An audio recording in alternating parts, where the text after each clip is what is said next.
비계덩어리. 며칠을 계속해서 패주하는 군대의 무리들이 도시를 가로질러 갔다. 그것은 이미 군대가 아니라 흩어진 오합지졸에 불과했다. 군인들은 텁수룩하게 수염이 나고 더러웠으며 누더기 같은 군복을 걸치고 있었다. 그들은 깃발도 없고 대열도 없이 기진맥진한 걸음걸이로 나아가고 있었다. 모두 지쳐서 녹초가 된 듯 어떤 생각이나 결심을 할 수도 없이 그저 습관적으로 걷고 있었으며 걸음을 멈추면 금방이라도 쓰러질 것만 같았다. 특히 총의 무게로 허리가 구부러진 동원병들이 눈에 띄었다. 그들은 평화를 사랑하는 사람들이며 조용하게 살고 있었던 연금 생활자들이었다. 그리고 쉽게 공포에 사로잡히지만 순식간에 열광하며 언제라도 공격할 준비가 되어 있고 도망갈 준비도 되어 있는 민첩한 어린 유격대들도 있었다. 그리고 그들 가운데에는 어떤 큰 전투에서 전멸당한 사단의 패잔병인 듯한 붉은 바지를 입은 사람들도 끼어 있었다. 이러한 다양한 보병들과 함께 줄지어가는 침울한 포병들도 보였다. 그리고 이따금 가벼운 걸음걸이의 보병대를 간신히 따라가고 있는 발걸음이 무거운 용기병들의 번쩍거리는 철모도 보였다. 이번에는 패전의 복수자, 무덤의 시민, 죽음을 함께하는 자 등의 영웅적인 이름을 붙인 의용군들이 산적 같은 모습으로 지나갔다. 그들의 대장은 아주 우연한 기회에 군인이 되어 재산이나 수염의 길이로 장교에 임명된 사람들로서 원래는 포목상 아니면 곡물상, 기름장수 혹은 비누장수들이었다. 그들은 무기와 견장과 계급장에 뒤덮여서 우렁찬 목소리로 이야기하고 작전 계획을 논하며 죽어가는 프랑스를 자신들의 힘으로 바치고 있다고 허세를 부리며 말하는 무리들이었다. 그들은 병졸들을 이따금 두려워하기도 했으나 만용을 저지르고 약탈과 방탕을 일삼는 악질적인 자들이었다. 프러시아인들이 루앙으로 진격해올 것이라는 소문이 돌았다. 국민군은 2달 전부터 북은 숲속에서 아주 신중하게 정찰을 하다가 가끔 자기네들의 파수병에게 총을 쏘기도 하였으며 덤불 밑에서 작은 토끼 한 마리가 움직이기만 해도 전투 태세를 갖추기도 했지만 이제는 집으로 돌아가 버렸다. 그들의 무기나 군복, 최근에 사방 30리의 국도변을 무섭게 하던 그 모든 살인 도구들도 갑자기 자취를 감추었다. 프랑스의 최후의 병사들은 마침내 생스베르와 부르 아샤르를 거쳐 풍오드메르로 가기 위해 세느강을 건너갔다. 장군은 절망에 빠져 이 잡다한 무리들과는 아무것도 시도해 볼 수가 없었다. 승전밖에 몰랐던 국민의 대괴멸 속에서 넋을 잃고 그의 전설적인 용맹성에도 불구하고 참담하게 패배하여 맨 뒤에서 부관의 부축을 받으며 힘없이 걸어가고 있었다. 그리고는 깊은 정적이, 공포에 사로잡힌 침묵이 도시 위에 감돌았다. 장사로 말미암아 무기력해진 뚱뚱한 많은 중산층 사람들은 그들의 고기 굽는 꼬챙이와 부엌용 큰 칼을 무기로 취급당하지만 않았을까 겁내면서 불안스럽게 정복자들을 기다리고 있었다. 그들의 생활은 마치 멈춰버린 것 같았다. 가게들은 닫혀있고 거리는 조용했다. 이따금 이 침묵에 겁을 먹은 시민이 담을 따라 급히 달려가곤 했다. 극도의 불안으로 사람들은 오히려 적이 얼른 오기를 기다리는 심정이 되었다. 프랑스 군이 지나간 다음 날 오후에 어디에서 나왔는지 모르는 몇 명의 프러시아 창기병들이 재빠르게 도시를 가로질러 갔다. 그리고 조금 후 검은 옷을 입은 무리들이 생뜨 까뜨리느 쪽으로 내려왔고 또 다른 길로는 두 갈래의 다른 침략자의 무리들이 다른 햇달과 부하기욤 가로해서 나타났다. 이 세 부대의 전위대는 모두 같은 시각에 시청 광장에서 합류했다. 그리고 부근의 모든 도로로 해서 독일군이 딱딱하고 리듬이 분명한 발걸음으로 포도를 울리며 차례차례 도착했다. 귀에 익지 않은 알 수 없는 소리로 외치는 구령들이 죽은 듯이 적막한 집들을 따라 올라왔다. 닫혀진 덧문 뒤에서는 수많은 눈들이 전쟁의 권리에 의해 이 도시와 재산과 생명의 주인이 된 승리자들의 동정을 살피고 있었다. 주민들은 어두컴컴한 방 안에서 온갖 지혜와 힘이 아무런 소용이 없는 대홍수나 살인적인 대지진이 가져다주는 그런 숨막힐 듯한 공포에 사로잡혀 있었다. 이와 같은 느낌은 기존 질서가 뒤집어지거나 더 이상 안전이 존재하지 않거나 인간의 법칙과 자연의 법칙이 보호하고 있던 모든 것이 무의식적이고 무자비한 잔인성에 좌우될 때면 을에 나타나게 마련이다. 무너져가는 집 밑에 모든 사람들을 깔아뭉개는 지진. 죽은 소들과 지붕에서 뽑혀져 나온 들보와 함께 물에 빠진 농부들을 휩쓸어가는 홍수. 혹은 저항하는 자들을 학살하고 남은 사람들을 포로로 끌고 가며 칼의 이름으로 약탈을 하고 또한 대포 소리를 들으면서 신에게 감사를 드리는 이 승리의 군대. 이런 것들은 재앙만큼 무서운 것으로서 영원한 정의에 대한 모든 신념과 우리가 배운 하늘의 가호와 인간의 이성에 대한 모든 신뢰를 의심스럽게 하는 것이다. 집집마다 소수의 군대들이 문을 두드리고 이어서 집 안으로 사라졌다. 그것은 침략 후의 점령이었다. 정복자에게 상냥한 태도를 보여야 할 패자의 의무가 시작되었다. 최초의 공포가 일단 사라지자 고요함이 다시금 내려앉았다. 많은 가정에서는 프러시아 장교가 식탁에서 그들의 가족과 함께 식사를 했다.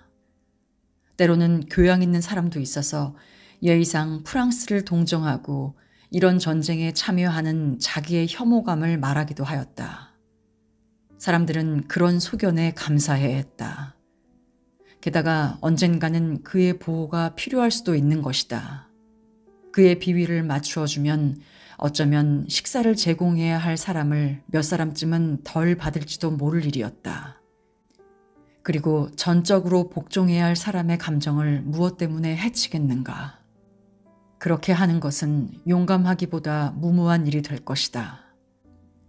그들의 도시가 이름을 드날리게 되었던 그 영웅적인 방어를 하던 시절과 같은 무모함은 이제 루앙 시민의 결점이 아닌 것이다.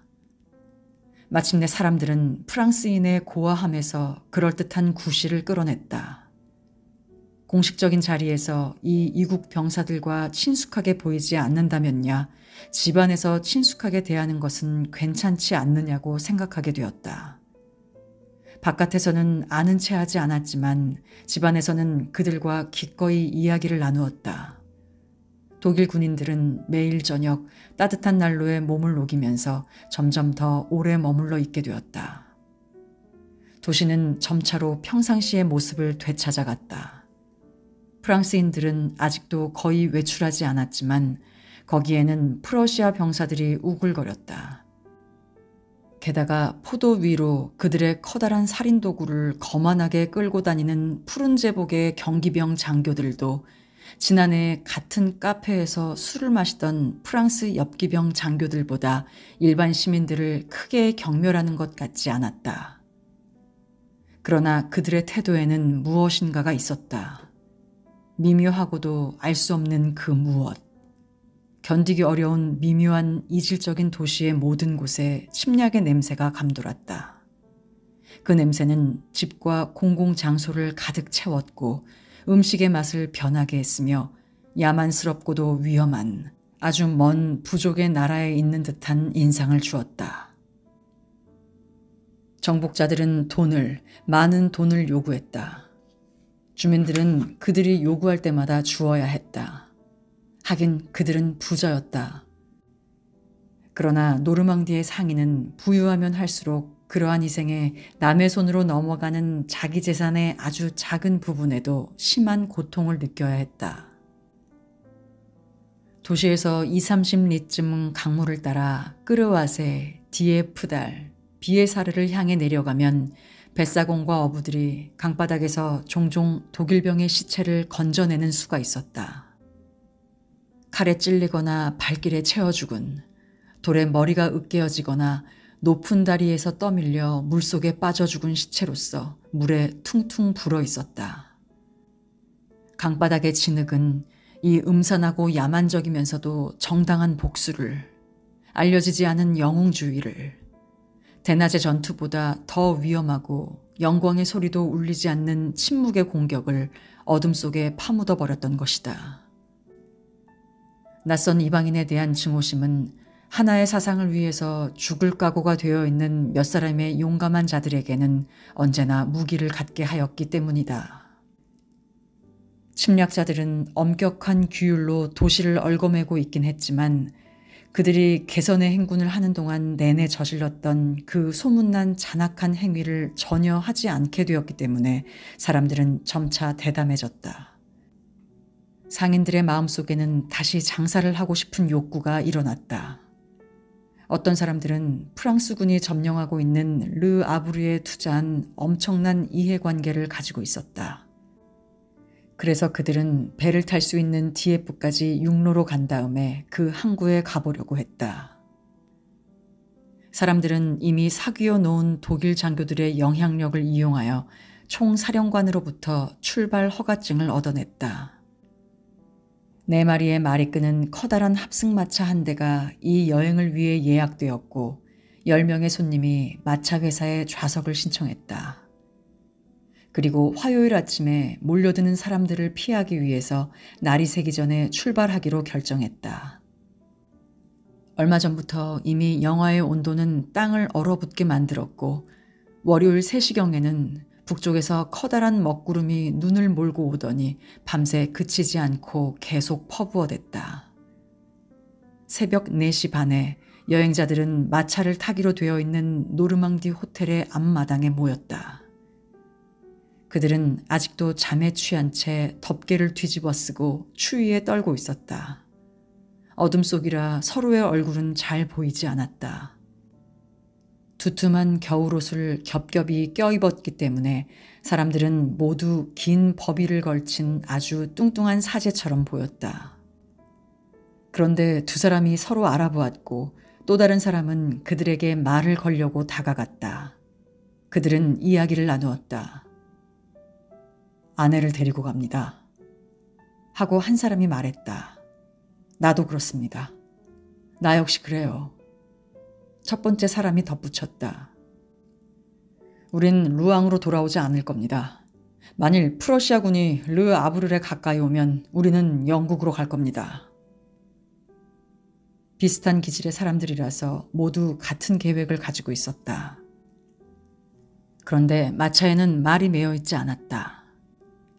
마구간의 하인이 들고 있는 조그만 등불이 이따금 어두운 문에서 나왔다가는 이내 다른 문 안으로 사라졌다. 말들이 발로 땅을 찼지만 말똥이 섞인 지프로 해서 거의 소리가 나지 않았다. 말들에게 말을 하고 욕설을 퍼부어대는 사람의 목소리가 건물 안쪽으로부터 들려왔다. 가냘픈 방울소리는 마구를 만지고 있다는 것을 알려주었다.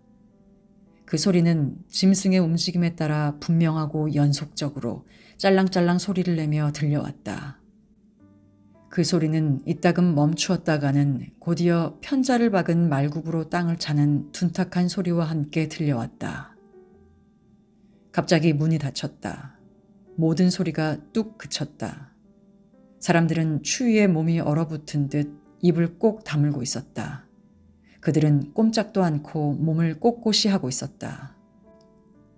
시야를 가로막으면 끊임없이 내리는 하얀 눈송이들은 땅으로 떨어지면서 반짝거리며 빛을 뿜어내었다. 그것들은 모든 형태를 지웠고 사물을 얼음의 이끼로 분칠하였다. 겨울 속에 파묻힌 고요한 도시에 거대한 침묵 속에서 쏟아지는 눈에 허공에 뜬 형언할 수 없는 이 어렴풋한 사락사락하는 소리밖에 들리지 않았다. 그것은 소리라기보다는 차라리 느낌이었고 공간을 가득 채우고 세상을 휘덮는 듯한 가벼운 분자의 혼합 같은 것이었다. 등불을 들고 마부가 다시 나타나 선뜻 나오려고 하지 않는 처량한 말의 곱비 끝을 끌어당겼다. 그는 끌채 곁에다 말의 자리를 잡아주고 술에 끄는 줄을 비끄러매었으며 마구들을 점검하기 위해서 한참 동안 주위를 맴돌았다. 그는 다른 손에는 등불을 들고 있어서 한쪽 손밖에는 쓸 수가 없었다. 두 번째 말을 찾으러 가려다가 그는 벌써 눈으로 하얗게 된 여행객들을 발견하고는 그들에게 말했다. 왜 마차에 오르시지 않나요? 하다못해 눈만이라도 피할 수 있을 텐데요. 그들은 확실히 그 생각을 하지 못했었다. 그래서 서둘러 마차에 올랐다. 아까 말한 세 남자는 아내를 안쪽에 자리 잡게 하고 뒤따라 올랐다. 그리고 두터운 천 조각으로 얼굴을 가리고 있는 다른 사람들이 말 한마디 나누지 않고 차례대로 나머지 자리에 앉았다. 바닥은 지프로 덮여 있어서 거기에 발들을 파묻었다. 안쪽의 여자들은 가공탄과 함께 구리로 된 작은 놋 난로를 가지고 와서 이 기구에 불을 붙였다. 그리고 얼마 동안 나지막한 소리로 난로에 대한 편리함을 말했고 오래전부터 이미 알고 있었던 것들을 되풀이하였다. 합승마차는 끌기가 힘들기 때문에 4마리가 아닌 6마리의 말이 메어졌다. 밖에서 묻는 소리가 들렸다. 모두들 탔나요? 안에서 누군가 대답했다. 그렇소! 그들은 출발했다. 마차는 천천히 종종 걸음으로 나아갔다. 바퀴가 눈 속에 파묻혔다. 차체는 무겁게 삐걱거리는 소리를 냈다. 짐승들은 미끄러지고 헐떡거리며 콧김을 내뿜었다. 마부의 커다란 채찍이 쉴 새 없이 철썩 소리를 냈고 사방으로 흩날렸으며 가느다란 뱀처럼 얽혔다가 다시 풀렸다.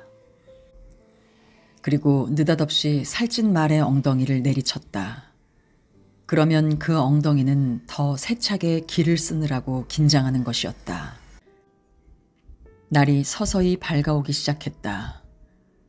루앙 토박이인 한 여행자가 손비라고 비유했던 그 가벼운 눈송이는 이제 내리지 않았다. 희미한 햇빛이 칙칙하고 무겁게 드리워진 구름을 뚫고 새어나와 들판의 흰 빛을 더욱 눈부시게 하고 있었다. 들판에는 흰 서리를 뒤집어 쓴 커다란 나무들의 행렬이 나타나기도 했고 또 때로는 눈으로 두건을 쓴 초가집이 보이기도 했다. 마차 안에서는 이 새벽의 뿌연 빛 속에서 서로의 얼굴들을 호기심 있게 바라보았다. 맨 안쪽에 있는 제일 좋은 자리에는 그랑뽕가의 포도주 도매상인 르와조 부부가 마주 앉아 졸고 있었다.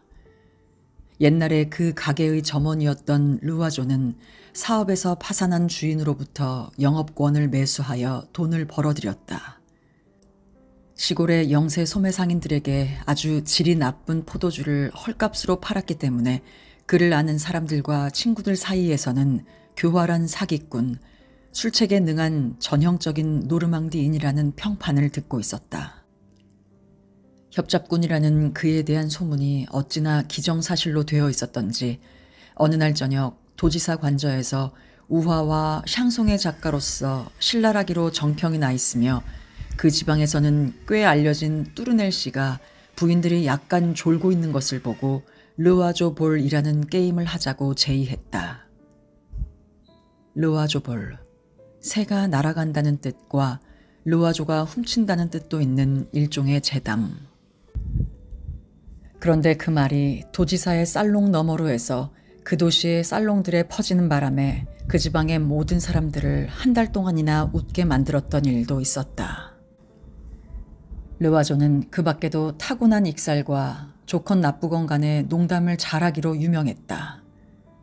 그래서 누구든지 즉각 이런 말을 덧붙이지 않고는 그에 대해서 말할 수가 없었다. 하여튼 재미있는 친구야, 그 르와조는. 그는 몹시 작은 키에다 배는 풍선처럼 튀어나왔고 얼굴은 희끗희끗한 양쪽 구렛나루 사이로 붉은 빛깔을 하고 있었다. 그의 부인은 키가 크고 뚱뚱했으며 대담한 데다가 높은 목소리와 빠른 결단력을 가지고 있어서 남편이 활기를 띠고 일하는 그 상점에서 질서 있게 모든 일을 처리했다. 그들 곁에는 보다 위엄이 있고 상류계급에 속하는 까레 마라동 씨가 있었다. 그는 유력한 인물로서 제사 공장을 3개나 가진 소유주로서 면업계에서는 높은 덕망이 있었으며 레지옹 도네르 훈장까지 받은 데다가 도의회의 의원이기도 했다. 제정시대에는 호의적인 야당의 당수를 지내기도 했다. 그의 말에 의하면 정정당당하게 싸운 이유는 자기의 주장을 보다 높이 평가받게 하기 위해서였다는 것이다. 남편보다 훨씬 젊은 까레마라동 부인은 루앙의 주둔군에 파견되어 온 명문가정 출신의 장교들에게는 위안이 되는 여인이었다. 남편과 마주보고 앉은 그녀는 아주 작고 귀여웠으며 아름다웠다. 그녀는 모피 옷 속에 몸을 움츠리고 초라한 마차의 내부를 한심스러운 눈으로 바라보고 있었다. 그 곁에 위베르드 브레빌 백작 부부는 노르망디에서 가장 유서 깊고 귀족적인 이름을 지니고 있었다. 훌륭한 풍채의 노신사인 백작은 몸차림에 기교를 부려서 앙리 4세와 천부적으로 닮았다는 것을 강조하려고 애를 썼다. 이 가문의 영광스러운 전설에 의하면 앙리 4세가 브레빌 집안의 어떤 부인을 잉태시켰는데 그 일로 해서 그녀의 남편은 백작이 되고 도지사가 되었다는 것이다. 도의회에서 까레 라마동 씨의 동료인 위베르 백작은 이 지방에서는 오를레앙 당 대표를 하고 있었다. 그가 낭뜨의 보잘것없는 선주의 딸과 결혼하게 된 이야기는 언제까지나 수수께끼인 채로 있었다. 그러나 백작 부인은 인품이 훌륭했고 누구보다도 손님을 잘 접대했으며 루이 필립의 아들 중 한 사람으로부터 사랑을 받았다는 소문조차 있었기 때문에 모든 귀족들은 그녀를 환대했다.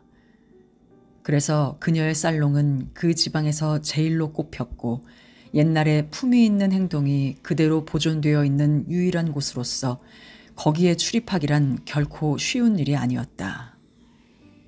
브레빌의 재산은 모두 부동산으로 연수입이 50만 리브르에 달한다는 소문이었다. 이 6사람은 마차의 안쪽에 자리 잡고 있었는데 이들은 연금을 받는 평온하고 유능한 권력을 가진 사회의 편이었고 종교와 도덕심을 가진 권위 있는 교양인들의 편이었다. 이상하게도 우연히 여자들은 모두 같은 쪽에 앉아 있었다. 백작 부인 곁에는 주기도문과 아베 마리아를 중얼거리면서 긴 묵주 신공을 바치고 있는 2명의 수녀가 앉아 있었다. 그 중에 한 사람은 얼굴 한가운데에 퍼붓는 산탄을 정면으로 맞기라도 한 것처럼 보이는 천연두로 해서 얼굴이 얽은 늙은 수녀였다. 매우 허약해 보이는 또 한 수녀는 순교자와 종교적인 환상가를 만드는 열렬한 신앙에 시달린 듯한 가냘픈 몸과 예쁘면서도 병적인 얼굴을 하고 있었다. 남자는 잘 알려진 공화주의자 꼬르뉴되었는데 저명 인사들에게는 두려움을 안겨주는 존재였다. 20년 전부터 그는 모든 민주적인 카페의 맥주컵 속에 그의 긴 검붉은 수염을 적셔왔었다. 그는 옛날에 과자 공장을 했던 아버지로부터 받은 막대한 재산을 동지와 친구들과 함께 마시고 없애버렸다. 그리고는 그처럼 많은 혁명적인 소비로 인해 마침내 당연히 받을 만한 자리를 얻기 위해서 공화제의 도래를 애타게 기다렸다. 9월 4일에는 아마 누군가의 짓궂은 장난이었겠지만 그는 자기가 도지사에 임명된 것으로 착각했다. 그러나 그가 부임하려고 하자 아무도 남아있지 않는 관청에 머물러 있었던 청년들이 그것을 인정하지 않았기 때문에 부득이 물러나올 수밖에 없었다. 게다가 그는 호인인데다가 아기가 없고 또한 남의 일 보기 좋아하는 사람이어서 방위시설을 만드는 데 있어서는 비길 데 없이 열성적으로 활동했다. 그는 들판에 구덩이를 파괴했고 부근에 있는 숲에서 어린 나무들을 모두 베어 눕혀놓았으며 모든 도로 위에는 함정을 설치해 놓고 적이 가까이 오자 만족하며 재빨리 도시로 후퇴했다. 그는 지금 새로운 방어진지가 필요하게 될 르아브르로 가는 것이 보다 보람있는 일이라 생각하고 있었다. 그 옆에 여자는 매춘부로서 불드 쉬프라는 별명을 들을 만큼 나이보다 일찍 뚱뚱해져 있었다. 몸집이 작고 모든 것이 동글동글하며 살이 찐 손가락은 아주 통통해서 마치 짤막한 소시지를 염주처럼 꿰어놓은 듯 했다. 윤기가 흐르는 팽팽하고 탄력 있는 피부와 옷 위로 불룩 솟아난 커다란 유방 때문에 남자들의 마음을 끌고 인기가 있었다. 그만큼 그녀의 싱싱한 모습은 보기에 즐거웠다. 얼굴은 빨간 사과와도 같았고 이제 막 피어나는 모란꽃의 봉오리와도 같았다. 두 개의 멋진 검은 눈은 매혹적이었는데 그것은 눈 속에 그늘을 들이우는 짙고 긴 속눈썹으로 덮여 있었다. 아래쪽에는 반짝이는 흰 이빨들이 보이는 작고 매력적인 입술이 키스를 기다리듯 젖어 있었다. 그 밖에도 그녀는 자잘한 장점들을 많이 가지고 있었다. 이 여자가 누구라는 것을 알게 되자 정숙한 여자들 사이에는 속삭이는 소리가 퍼졌다. 매춘분이 공공의 수친이 하는 말들을 큰 소리로 쑥덕거리자 그녀는 머리를 쳐들었다. 그리고는 너무도 도전적이고 대담한 시선으로 주위에 있는 사람들을 훑어보는 바람에 곧 깊은 침묵이 계속되었고 르와조를 제외한 모든 사람들은 눈을 내리깔았다. 르와조는 즐거운 표정으로 그녀의 동정을 살피고 있었다. 그러나 얼마 안 가서 그 세 부인들 사이에서는 다시 대화가 시작되었다. 이 매춘부의 존재가 갑자기 그들을 친구로 만들고 거의 친밀감을 느끼게까지 하였던 것이다. 그녀들은 이 파렴치한 창녀 앞에서 아내로서의 위엄을 지켜야 하는 것처럼 행동하지 않으면 안 되었던 것이다. 왜냐하면 합법적인 사랑은 언제나 자유로운 사랑에 대해 경멸의 눈을 보냈기 때문이다. 세 남자들도 역시 꼬리누대를 보고 보수당원의 본능으로 가까워져서 가난한 사람들을 무시하는 듯한 어조로 돈에 관해 이야기를 시작했다. 위베르 백작은 프러시아 사람들이 자신에게 끼친 손해, 도난당한 가축과 잃어버린 수확으로 해서 생긴 손실들, 그 큰 피해가 겨우 한 해치의 타격에 지나지 않는다고 많은 재산을 가진 대영주와 같은 확신을 가지고 말하였다. 방적공업에서 매우 시련을 겪은 까레라마동 씨는 모든 경우에 신중히 행동하여 목마를 때 먹는 배처럼 영국에 60만 프랑을 조심해서 송금해 놓았다. 르와조로 말하면 자기 지하 창고에 남아있었던 보통 포도주를 모두 프랑스군의 병참부에 팔도록 타결이 되어서 국가는 그에게 어마어마한 돈을 지불해야 되는데 그것을 그는 르아브르에서 받을 작정이었다. 이들 세 사람은 모두 우정어린 시선을 재빨리 주고받았다. 사회적 지위가 다름에도 불구하고 그들은 돈으로 인해서 형제와 같은 공감대를 느꼈고 바지 주머니에 손을 넣고 금화 소리를 내는 자들, 가진 자들의 위대한 동지의식을 느꼈다. 마차는 어찌나 느리게 달리는지 아침 10시가 되었어도 40리밖에 가지 못했다. 남자들은 3번이나 내려서 언덕길을 걸어 올라가야 했다. 사람들은 점점 불안해지기 시작했다. 또띠에서 점심을 먹기로 했었는데 지금 같아서는 밤이 되기 전에 그곳에 도착할 가망이 없다고 생각되었기 때문이다. 저마다 길가에 음식점이라도 있나 살펴보는데 하필이면 그때 마차가 눈구덩이에 빠져버리는 바람에 끌어내는 데만 2시간이나 걸렸다. 모두들 시장기가 심해져서 마음이 산란해졌다. 그러나 어떤 싸구려 식당이나 술집도 보이지 않았다. 프러시아 군들이 가까이 오고 굶주린 프랑스군이 지나가는 바람에 장사꾼들은 겁을 먹은 것이었다. 남자들은 길가에 있는 농장으로 먹을 것을 찾아 달려갔지만 빵 한 조각 구하지 못했다. 먹을 것이 아무것도 없어서 찾아내기만 하면 강제로 빼앗아가는 병사들에게 약탈당할까 두려워서 농부들은 남은 저작물들을 숨겨놓았기 때문이다. 오후 1시쯤 되자 르와조는 위가 뻥 뚫린 것 같다고 말했다. 사람들은 모두 오래전부터 그와 똑같은 고통을 느끼고 있었다. 무언가 먹고 싶다는 격렬한 욕망이 점점 더해가기만 해서 대화마저 뚝 끊어져 버렸다.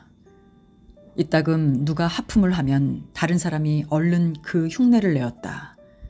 그리고 저마다 번갈아 자기의 성격, 예절, 사회적인 지위에 따라서 시끄러운 소리를 내며 입을 벌리거나 아니면 하품이 나오려고 벌어진 입에 얼른 손을 얌전하게 갖다 대거나 했다. 볼드 쉬프는 몇 번이고 거푸 마치 치마 밑에서 무엇을 찾는 듯이 몸을 숙였다. 그녀는 잠시 망설이다가 곁에 있는 사람들을 쳐다본 다음에 조용히 몸을 일으켰다. 사람들의 얼굴은 창백해졌고 경련이 일었다. 르와조는 햄 한 개에 1000프랑을 지불하겠다고 단언했다. 그의 아내는 항의하려는 듯한 몸짓을 했지만 잠잠해졌다. 그녀는 돈을 낭비한다는 말만 들어도 속이 상해서 그것에 관해서는 농담조차 이해하지를 못했다. 사실은 나도 기분이 좋지 않군 하고 백작이 말했다. 어째서 먹을 것을 가져올 생각을 못했을까? 저마다 똑같은 책망을 자신에게 했다. 그렇지만 꼬르뉴대는 럼주가 가득 든 수통을 가지고 있었다. 그가 그것을 내밀었으나 사람들은 냉정하게 거절했다. 르와조만이 두어 모금 마시고 수통을 돌려주면서 고맙다고 말했다. 역시 좋군요. 몸이 더워지고 시장길을 잊게 해준다니까요. 술기운이 돌자 기분이 좋아져서 그는 노래에 나오는 작은 배 위에서처럼 하자고 제의를 했다. 즉 여행객 중에서 제일 살찐 사람을 잡아먹자는 것이었다. 불드 쉬프에 대한 이 간접적인 암시는 교양 있는 사람들의 기분을 상하게 했다. 모두들 아무런 대꾸도 하지 않았다. 꼬류누대만이 미소를 지었다. 두 수녀는 묵주 신공을 중얼거리던 것을 그만두고 커다란 소매 속에다 두 손을 찌르고 완강히 눈을 내리감고 꼼짝도 하지 않았다. 아마 그들에게 내린 고통을 하늘에 바치고 있는 것 같았다. 마침내 3시경에 마을 하나 보이지 않는 끝없는 벌판 한가운데에 이르렀을 때 불드 쉬프는 재빨리 몸을 굽히고 의자 밑에서 흰 수건으로 덮여있는 커다란 바구니를 꺼냈다. 그녀는 우선 거기에서 작은 사기 접시 하나와 은으로 된 날씬한 잔 하나를 꺼냈다. 그런 다음에는 통째로 온통 칼질을 해서 젤리에 절인 2마리의 통닭이 담겨져 있는 커다란 단지를 꺼내었다. 바구니 속에는 아직도 종이로 싼 다른 맛있는 음식들이 보였다. 파이, 과일, 과자 등 사흘 동안 여행을 하는데 여인숙의 음식을 먹지 않으려고 준비한 음식들이었다. 4개의 술병의 목이 음식구러미 사이로 나와 있었다. 그녀는 닭의 날개 하나를 들고 노르망디에서 레장스라고 부르는 작은 빵 하나를 곁들여서 맛있게 먹기 시작했다. 모든 시선이 그녀에게 향해졌다. 곧 주위에 음식 냄새가 퍼져 사람들의 콧구멍은 벌름거렸고 귀 밑의 턱이 아프게 수축되면서 입에는 군침을 돌게 했다. 이 창녀에 대한 부인들의 경멸은 도저히 참을 수가 없는 지경이 되어서 그녀를 죽여버리든가 그녀와 잔, 바구니, 음식물들을 마차 밖에 눈 속으로 내던져버리고 싶을 정도였다. 그러나 르와조는 닭이 들어있는 단지를 뚫어지게 바라보았다. 그가 말했다. 참 부인은 정말 준비성이 있으셨군요. 항상 모든 일에 생각을 할 줄 아는 사람들이 있거든요. 그녀는 그를 향해 머리를 들었다. 좀 드시겠어요?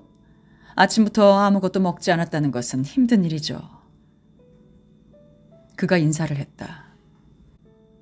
솔직히 말해서 도저히 사양할 수가 없군요. 그럴 수가 없어요. 전시에는 전시대로라고 하지 않습니까, 부인? 그리고는 주위를 한번 둘러보고 나서 이렇게 덧붙였다. 이런 때에 은혜를 베풀어주는 사람을 만난다는 것은 매우 기쁜 일이지요. 그는 바지를 더럽히지 않으려고 가지고 있던 신문을 펴놓고 언제나 주머니 속에 가지고 다니는 칼끝으로 젤리가 묻어 온통 번지르르한 닭다리를 들어 올려 허겁지겁 씹어대는 바람에 마차 안에서는 괴로운 듯 긴 한숨 소리가 났다. 그러자 불드 쉬프는 겸손하고도 상냥한 목소리로 수녀들에게 자기의 간단한 식사를 같이 들자고 권했다. 두 수녀는 즉시 이 제의를 받아들여 고맙다는 말을 중얼거리고 나서는 눈 깜짝할 사이에 아주 빨리 먹어대기 시작했다. 꼬르뉴데도 역시 옆자리에 앉은 여자의 제안을 거절하지 않았다. 무릎 위에 신문지를 펼쳐놓고 수녀들과 함께 식탁 비슷한 것을 꾸몄다. 입들은 쉴 새 없이 벌어지고 닫히면서 성급히 집어넣고 와작와작 씹어대고는 꿀꺽 삼켰다. 자기 좌석에서 줄기차게 먹어대던 르와조가 낮은 소리로 아내에게 자기처럼 먹으라고 권유했다. 그녀는 한참 동안 그것을 물리치다가 창자 속에 경련이 일어나자 무너지고 말았다. 그러자 남편은 말을 부드럽게 하면서 자기 아내에게 작은 한 조각을 주어도 괜찮겠느냐고 그들의 매력적인 동행인에게 물었다. 그렇고 말고요. 하고 애교스런 미소를 지으면서 그녀는 단지를 내밀었다. 첫 번째 보르도산 포도주병에 마개를 뽑았을 때 난처한 일이 일어났다. 잔이 하나밖에 없었던 것이다. 잘 닦은 후에 그것을 돌렸다. 꼬르뉴데만이 아마 여자에 대한 친절에서였겠지만 옆자리에 있는 여자의 입술이 다 아직도 축축한 그 자리에 자기 입술을 갖다 대었다. 그러자 음식을 먹고 있는 사람들에 둘러싸여서 음식물 냄새로 숨이 막힐 것 같은 드 브레빌 백작 부처는 까레 라마동 내외와 함께 탄탈로스의 지겹고도 안타까운 고통에 시달리고 있었다. 갑자기 공장 주인의 그 젊은 부인이 한숨을 내쉬는 바람에 모두들 고개를 돌렸다. 그녀는 밖에 있는 눈과 같이 창백하였다. 눈이 감겨지고 고개가 숙여졌다. 의식을 잃는 것이었다. 남편은 깜짝 놀라 사람들에게 도와줄 것을 간청했다. 모두들 정신이 없었지만 나이든 수녀가 환자의 머리를 받치고 불드 쉬프의 잔을 그녀의 입술 사이로 비스듬히 하여 포도주 몇 방울을 삼키게 했다. 예쁜 부인은 몸을 움직이며 눈을 떴다. 그리고 미소를 지으면서 죽어가는 목소리로 이제는 기분이 좋다고 말했다. 다시 되풀이되지 않도록 수녀는 보르도산 포도주가 가득 든 술 한 잔을 억지로 마시게 했다. 그리고는 이렇게 덧붙였다. 너무 배가 고파서 그런 것뿐이야. 다른 게 아니에요. 그러자 불드 쉬프는 얼굴을 붉히고 난처해하면서 아무것도 먹지 않고 있는 나머지 4사람의 여행객들을 쳐다보면서 중얼거렸다. 어쩌나 저 신사분들과 부인들께도 대접해드렸으면 좋겠지만. 그녀는 실례가 될까봐 두려워서 입을 다물었다. 르와조가 말을 받았다. 아무렴요. 이런 판국에는 모두가 형제지요. 서로 돕지 않으면 안 됩니다. 자, 부인들, 허물없이 받아들이세요. 상관없어요. 이 밤을 지낼 집 한 채나 찾게 될런지도 알 수 없어요. 이렇게 가다가는 내일 정오 안으로 또띠에 닿지 못할 겁니다.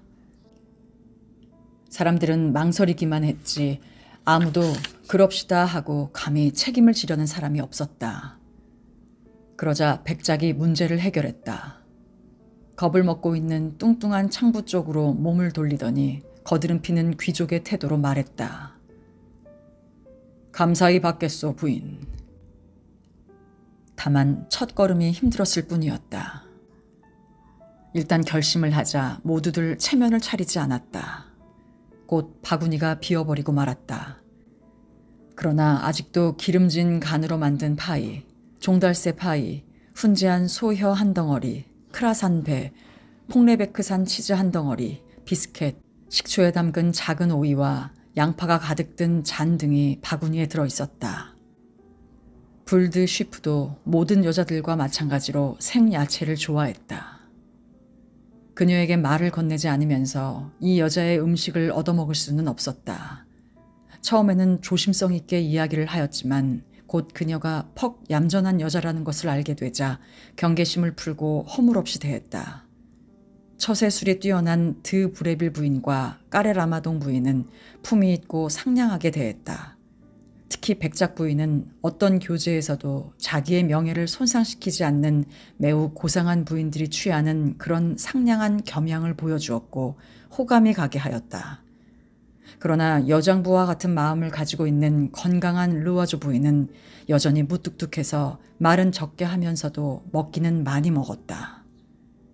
자연히 전쟁에 대한 이야기가 화제에 올랐다.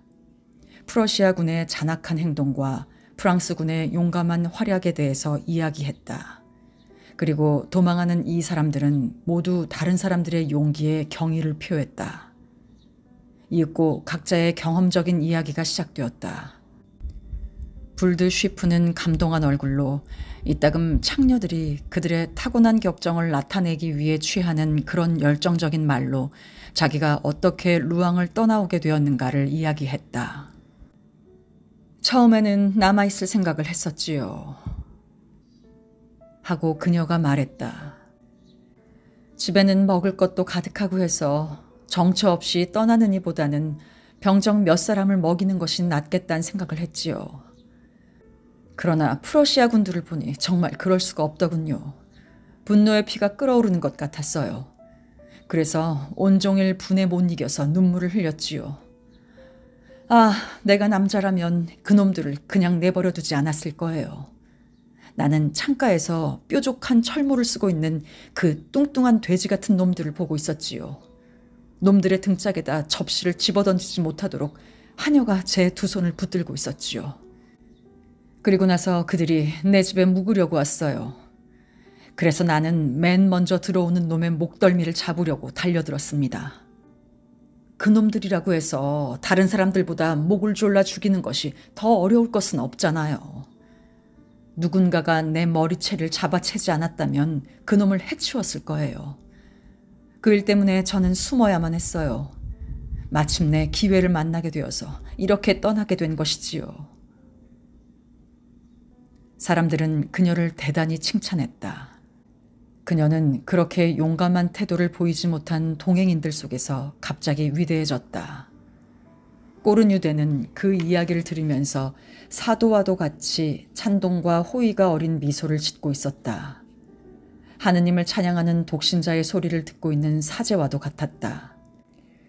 긴 수염을 한 민주주의자들은 법의를 걸친 사람들이 종교를 독점하듯이 애국심을 그들만의 전유물로 생각하고 있기 때문이다. 그는 자기 차례가 되자 매일 벽에 나붙는 성명서에서 배운 과장된 말투로 맵시를 부리는 어조로 이야기했다. 그리고 그는 그 바댕게의 방탕아를 거만하게 비난하는 웅변의 한 토막으로 말을 끝맺었다. 그러자 불드 쉬프가 갑자기 화를 냈다. 그녀는 보나파르트 파였기 때문이다. 그녀는 벗짓처럼 빨개져서 분개하여 말까지 더듬었다. 당신들이 그분의 자리에 있으면 어떨지 보고 싶군요. 어림도 없다고요. 네, 그분을 배반한 것은 바로 당신들이라고요. 당신들 같은 불안당들이 통치한다면 프랑스에 남아있을 사람은 하나도 없을 거예요. 꼬르뉴데는 태연히 무시하는 듯한 거만한 미소를 지었다. 그러나 거친 말들이 나올 것 같았기 때문에 백작이 개입하여 진지한 의견들은 모두 존중되어야 한다고 위엄 있게 단언함으로써 흥분한 창녀를 간신히 진정시켰다. 그러나 백작 부인과 공장 주인의 부인은 마음속에 공화제에 대하여 상류사회의 인사들이 갖는 불합리한 증오심과 당당하고 전제적인 정부에 대하여 여자들이 모두 품고 있는 본능적인 애정을 가지고 있었기 때문에 자기들과 너무도 흡사한 감정을 지닌 이 자존심 강한 매춘부에게 자기들도 모르게 호감이 가는 것을 어쩔 수 없었다. 바구니는 비어 있었다.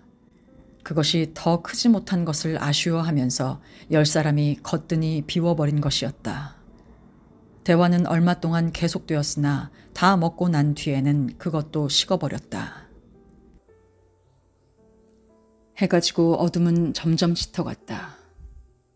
뱃속에 음식이 들어가자 추위가 더욱 심하게 느껴져서 불드 쉬프는 통통하게 살찐 몸을 오들오들 떨고 있었다.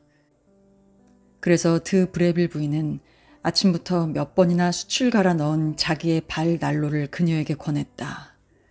상대방은 즉시 받아들였다. 그녀는 발이 얼어붙는 것 같았기 때문이다.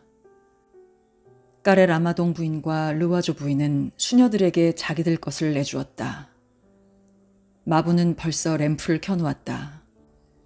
램프들은 선명한 빛으로 땀에 젖은 말들의 엉덩이 위로 무럭무럭 피어나는 수증기와 길 양편에 펼쳐지는 눈을 비추고 있었다.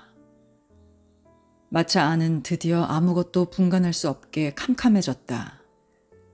갑자기 어떤 움직임이 불드 쉬프와 꼬르뉴데 사이에서 일어났다. 어둠 속을 눈으로 더듬던 루아조는 커다란 수염의 그 남자가 소리 없이 가한 어떤 타격에 얻어맞기라도 한 것처럼 얼른 옆으로 비키는 것을 본 듯했다. 작은 불빛들의 앞쪽에 드문드문 나타났다. 또 뛰었다. 11시간을 달렸는데 말에게 귀리를 먹이고 숨을 돌리게 하기 위해서 4번 쉰 2시간을 합하면 13시간이 된다. 그들은 마을로 들어가 꽃메르스 호텔 앞에 멈추었다. 마차 문이 열렸다. 귀에 익은 어떤 소리가 여행객들을 소스라치게 했다. 땅바닥에 칼집이 부딪히는 소리였다. 뒤이어 어떤 독일인이 무어라고 소리를 질렀다. 마차는 움직이지 않았지만 아무도 내리려 하지 않았다.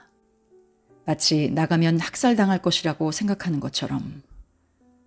그러자 마부가 한 손에 램프를 들고 나타났다.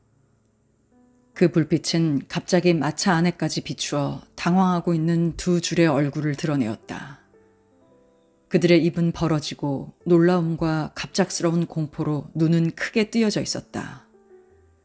마부 곁에는 한 독일군 장교가 불빛을 받고 서 있었다. 지나치게 마르고 금발인 키가 큰 젊은이가 코르셋을 입은 소녀처럼 꼭 끼는 군복을 입고 밀랍을 입힌 납작한 모자를 비스듬히 쓰고 있는 것이 영국의 호텔 보이처럼 보이게 했다. 곧고 긴 털로 이루어진 어울리지 않은 코미 수염은 양쪽으로 한없이 가느다랗게 뻗어가다가 그 끝이 보이지 않을 정도로 아주 가는 단 한 오라기의 노란 털로 끝나고 있었는데 그것은 뺨을 잡아당기면서 이의 양 가장자리를 짓누르는 것 같았고 입술에는 밑으로 주름살 하나를 새기고 있었다. 그는 신사숙녀 여러분 내리시죠.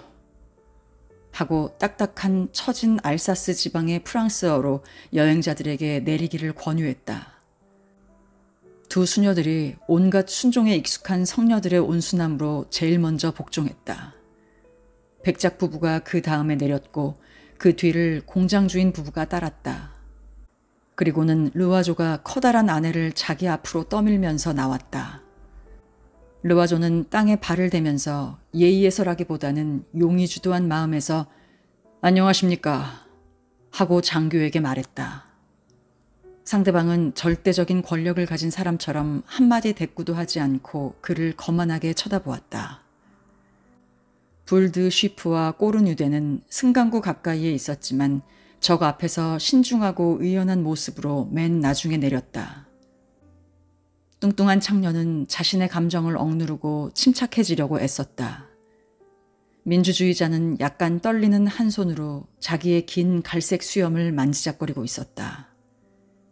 이런 경우에는 누구나 약간 자기 나라를 대표하고 있다고 느끼기 때문에 그들은 품위를 지키고 싶었던 것이다.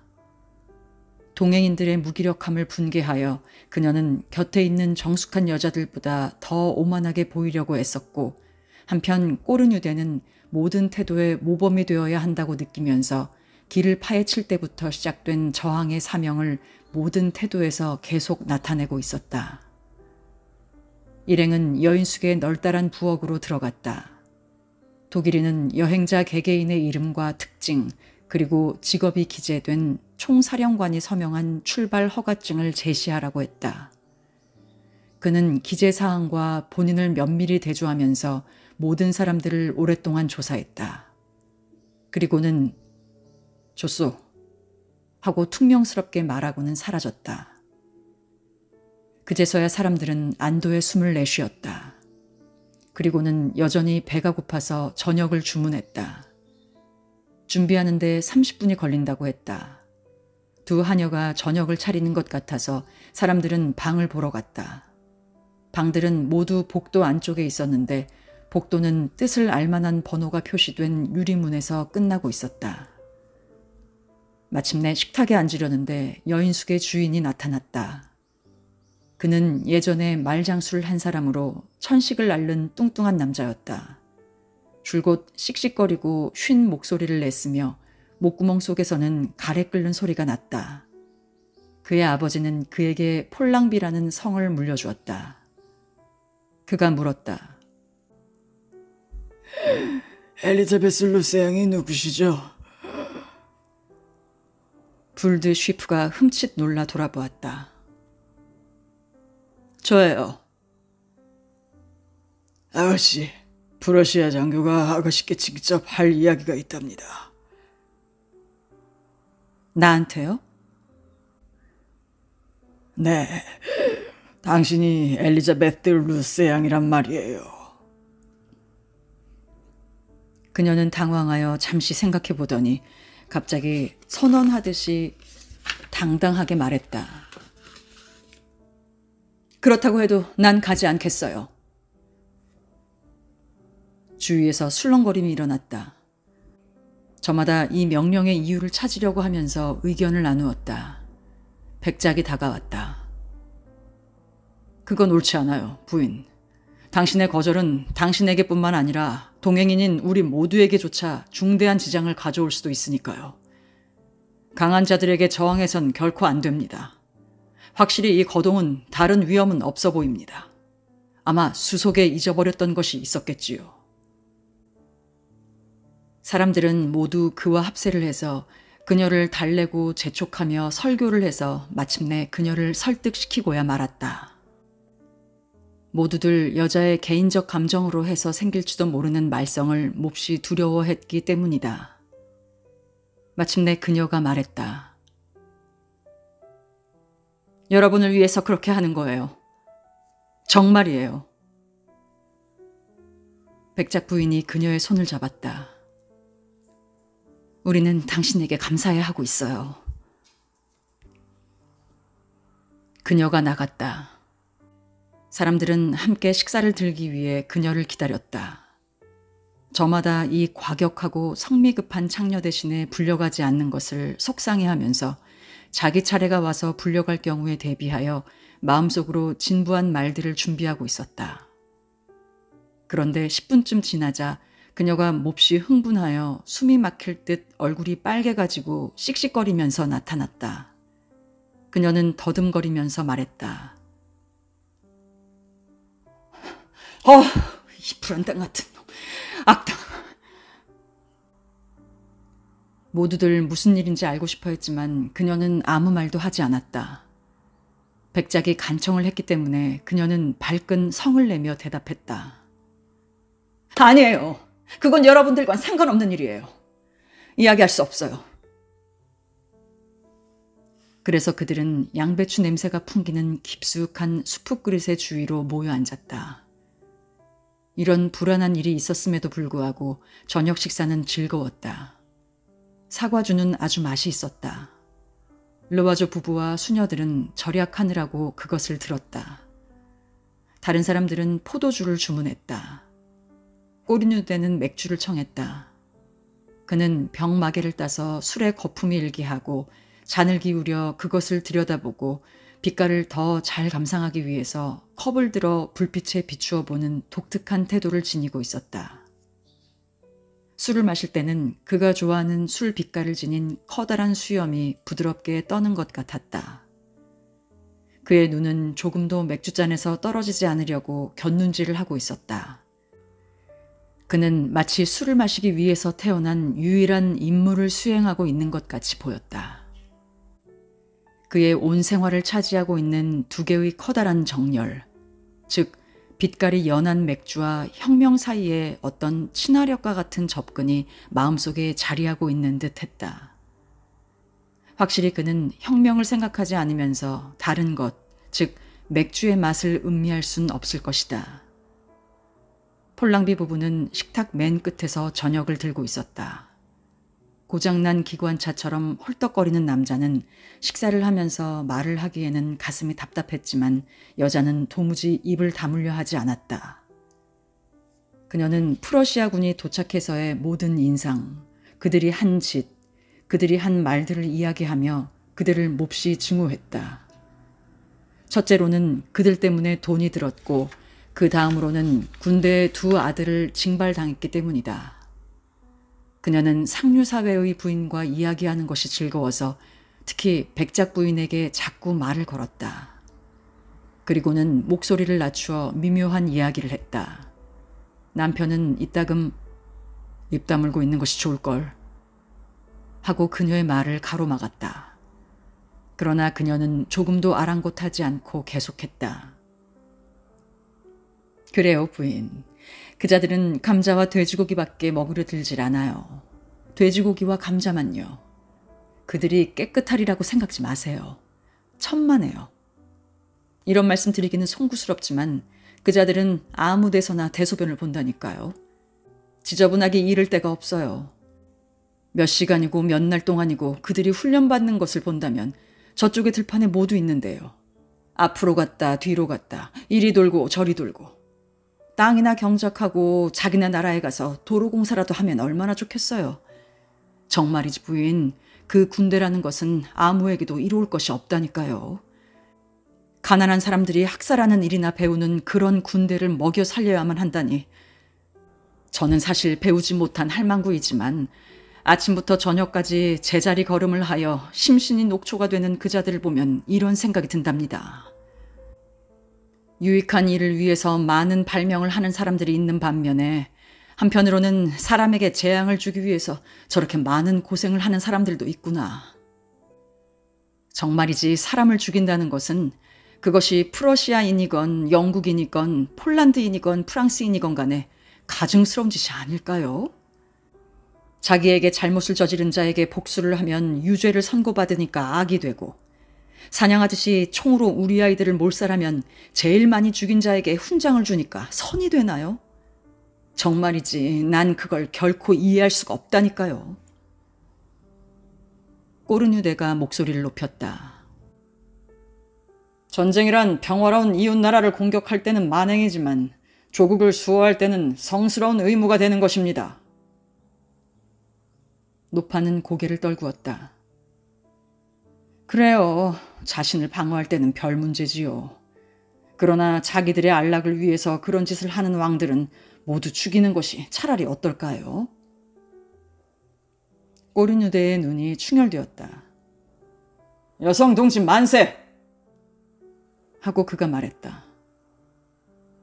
까레 라마동은 깊은 생각에 잠겼다. 그는 이름 높은 장군들을 열렬히 숭배하고 있었지만 이름 없는 시골 여자의 양식이 이런 것을 생각하게 했다. 무의도식하는, 따라서 파산을 초래하는 그 많은 일손들을, 비생산적으로 양성하고 있는 그 많은 힘들을 완성하는 데 몇백 년이 걸릴 대대적인 산업활동에 사용한다면 국가에 얼마나 큰 복리를 가져오게 될 것인가를 생각해 보았다. 그러나 르와조는 자기 자리를 떠나 여인숙 주인과 낮은 소리로 이야기하고 있었다. 뚱뚱한 주인은 웃다가 쿨룩거리며 가래를 뱉었다. 그의 불룩한 배는 곁에 있는 사람의 농담으로 쉴 새 없이 위아래로 오르내렸다. 그는 프러시아군이 철수하면 쓸 것으로 보르도산 포도주 6통을 그에게서 사기로 약속을 했다. 모두들 녹초가 되었기 때문에 저녁 식사를 마치자마자 잠자리에 들었다. 그러나 여러 가지 사태를 관찰해온 르와조는 아내가 잠자리에 들게 하고 나서는 열쇠구멍에다 눈을 갖다 대었다 귀를 갖다 대었다 하면서 그가 복도의 비밀이라고 이름을 붙인 그것을 알아내려고 애썼다. 약 1시간쯤 되자 가볍게 스치는 소리가 들려서 그는 얼른 내다보았다. 흰 레이스로 가장자리를 두른 푸른 빛의 비단 잠옷을 입어 더욱 뚱뚱해 보이는 불드 쉬프가 보였다. 그녀는 손으로 촛대를 들고 복도 맨 끝에 굴다란 번호가 있는 쪽으로 가고 있었다. 그러자 곁에 있는 문이 반쯤 열리고 그녀가 몇 분 있다가 다시 돌아올 때는 멜빵을 한 꼬리누대가 그녀의 뒤를 따랐다. 그들은 나지막한 소리로 말을 하다가는 걸음을 멈추었다. 불드슈프는 자기 방의 입구를 힘껏 막고 있는 것 같았다. 르와조는 불행하게도 말은 듣지 못했으나 마지막에 그들이 언성을 높였기 때문에 몇 마디 주워들을 수 있었다. 꼬르뉴대가 무언가 조르고 있는 것 같았다. 그가 이렇게 말했다. 이봐, 당신 바보로군. 그것이 당신과 무슨 상관이 있단 말이오. 그녀는 분개한 듯이 대답했다. 안 돼요. 그런 짓을 할 수 없는 때라는 것이 있어요. 게다가 여기서는 수치스러운 일이 될 거예요. 그는 아마 납득이 가지 않는 것 같았다. 그래서 이유를 물었다. 그러자 그녀가 발끈 화를 내면서 다시 어조를 높였다. 아니 왜라니요? 이유를 모르세요? 어쩌면 프러시아군이 이 집에 옆방에 있을지도 모르잖아요. 그는 잠자코 있었다. 저기 가까이 있는 데에서는 절대로 애무를 받지 않겠다는 이 애국심 강한 창녀의 애틋한 마음이 꺼져가는 그의 위험성을 새삼 일깨웠던지 그는 단지 포옹만 하고서는 살금살금 자기 방으로 돌아갔다. 몹시 흥분이 된 르와조는 열쇠 구멍에서 떨어져 자기 방에서 껑충껑충 뛰었다. 그리고는 마드라스 산 직무를 걸치고 아내의 볼품없이 뚱뚱한 몸뚱이가 누워있는 시트를 들쳤다. 그는 여보, 나를 사랑하오? 하고 속삭이면서 키스를 하여 그녀를 깨웠다. 온 집안이 조용해졌다. 그런데 곧 어디선가 지하실인지 곳간인지 확실히 알 수 없는 방향에서 세차고 단조롭게 규칙적으로 코 고는 소리가 들려왔는데 그것은 압력을 받은 물주전자가 들썩이는 듯한 둔하고 오래 끄는 소리였다. 폴랑비 씨가 자고 있는 것이었다. 이튿날은 8시에 출발하기로 결정이 되었기 때문에 모두들 식당에 모였다. 그러나 마차는 비막이 덮게 온통 눈을 뒤집어 쓴 채 말도 마부도 없이 마당 한가운데에 덩그렇게 놓여 있었다. 외양간으로 사료 창고로 마부를 찾아보았으나 허사였다. 남자들은 모두 그 마을을 돌아다녀 보기로 하고 밖으로 나갔다. 그들은 광장에 이르렀는데 그 광장 안쪽으로는 교회가 있었고 양편으로는 프러시아 병정들이 보이는 나지막한 집들이 있었다. 맨 처음에 눈에 띈 병정은 감자 껍질을 벗기고 있었다. 좀 더 멀찍이 있는 두 번째 병정은 이발소 바닥을 닦고 있었다. 수염이 덥수룩한 또 다른 병정은 우는 아기를 안아 무릎 위에다 놓고 흔들면서 달래려고 애를 쓰고 있었다. 남편들이 전투인 부대에 징발당한 뚱뚱한 시골 여자들은 유순한 정복자들에게 손짓 발짓으로 해야 할 일을 지시하고 있었다. 즉 장작을 팬다든지 빵을 수프에 적신다든지 커피를 빻는 일이었다. 그 중에 어떤 사람은 팔다리를 전혀 못 쓰는 주인 노파의 속옷까지 빨아주는 사람도 있었다.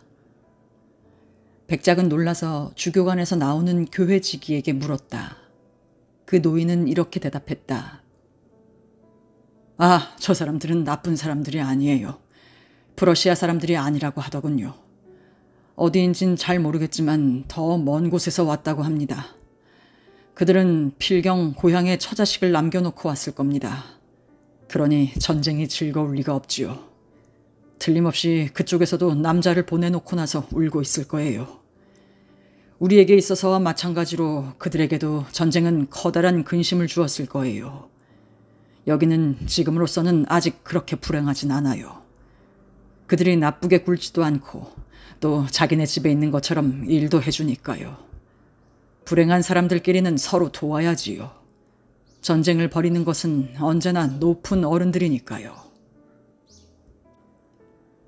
정복자와 피정복자 사이에 이루어진 화기애애한 분위기에 분개한 꼬르뉴대는 여인숙에 처박혀 있는 것이 낫겠다고 생각하고 돌아가 버렸다. 르와조가 우스갯소리를 한마디 했다. 그들은 다시 식민을 하고 있군. 까레 라마동 씨가 신중하게 말했다. 그들은 속죄를 하고 있는 거지요. 그러나 마부는 찾아내지 못했다. 마침내 사람들은 이 마을의 술집에서 장교의 당번병과 다정하게 식탁에 앉아있는 마부를 찾아내고야 말았다. 백작이 힐문하듯이 물었다. 8시에 말을 매라는 지시가 있지 않았는가? 그랬습지요. 그러나 그 후에 다른 지시를 받았거든요. 어떤 지시인가? 절대로 마차에 말을 매지 말라고요.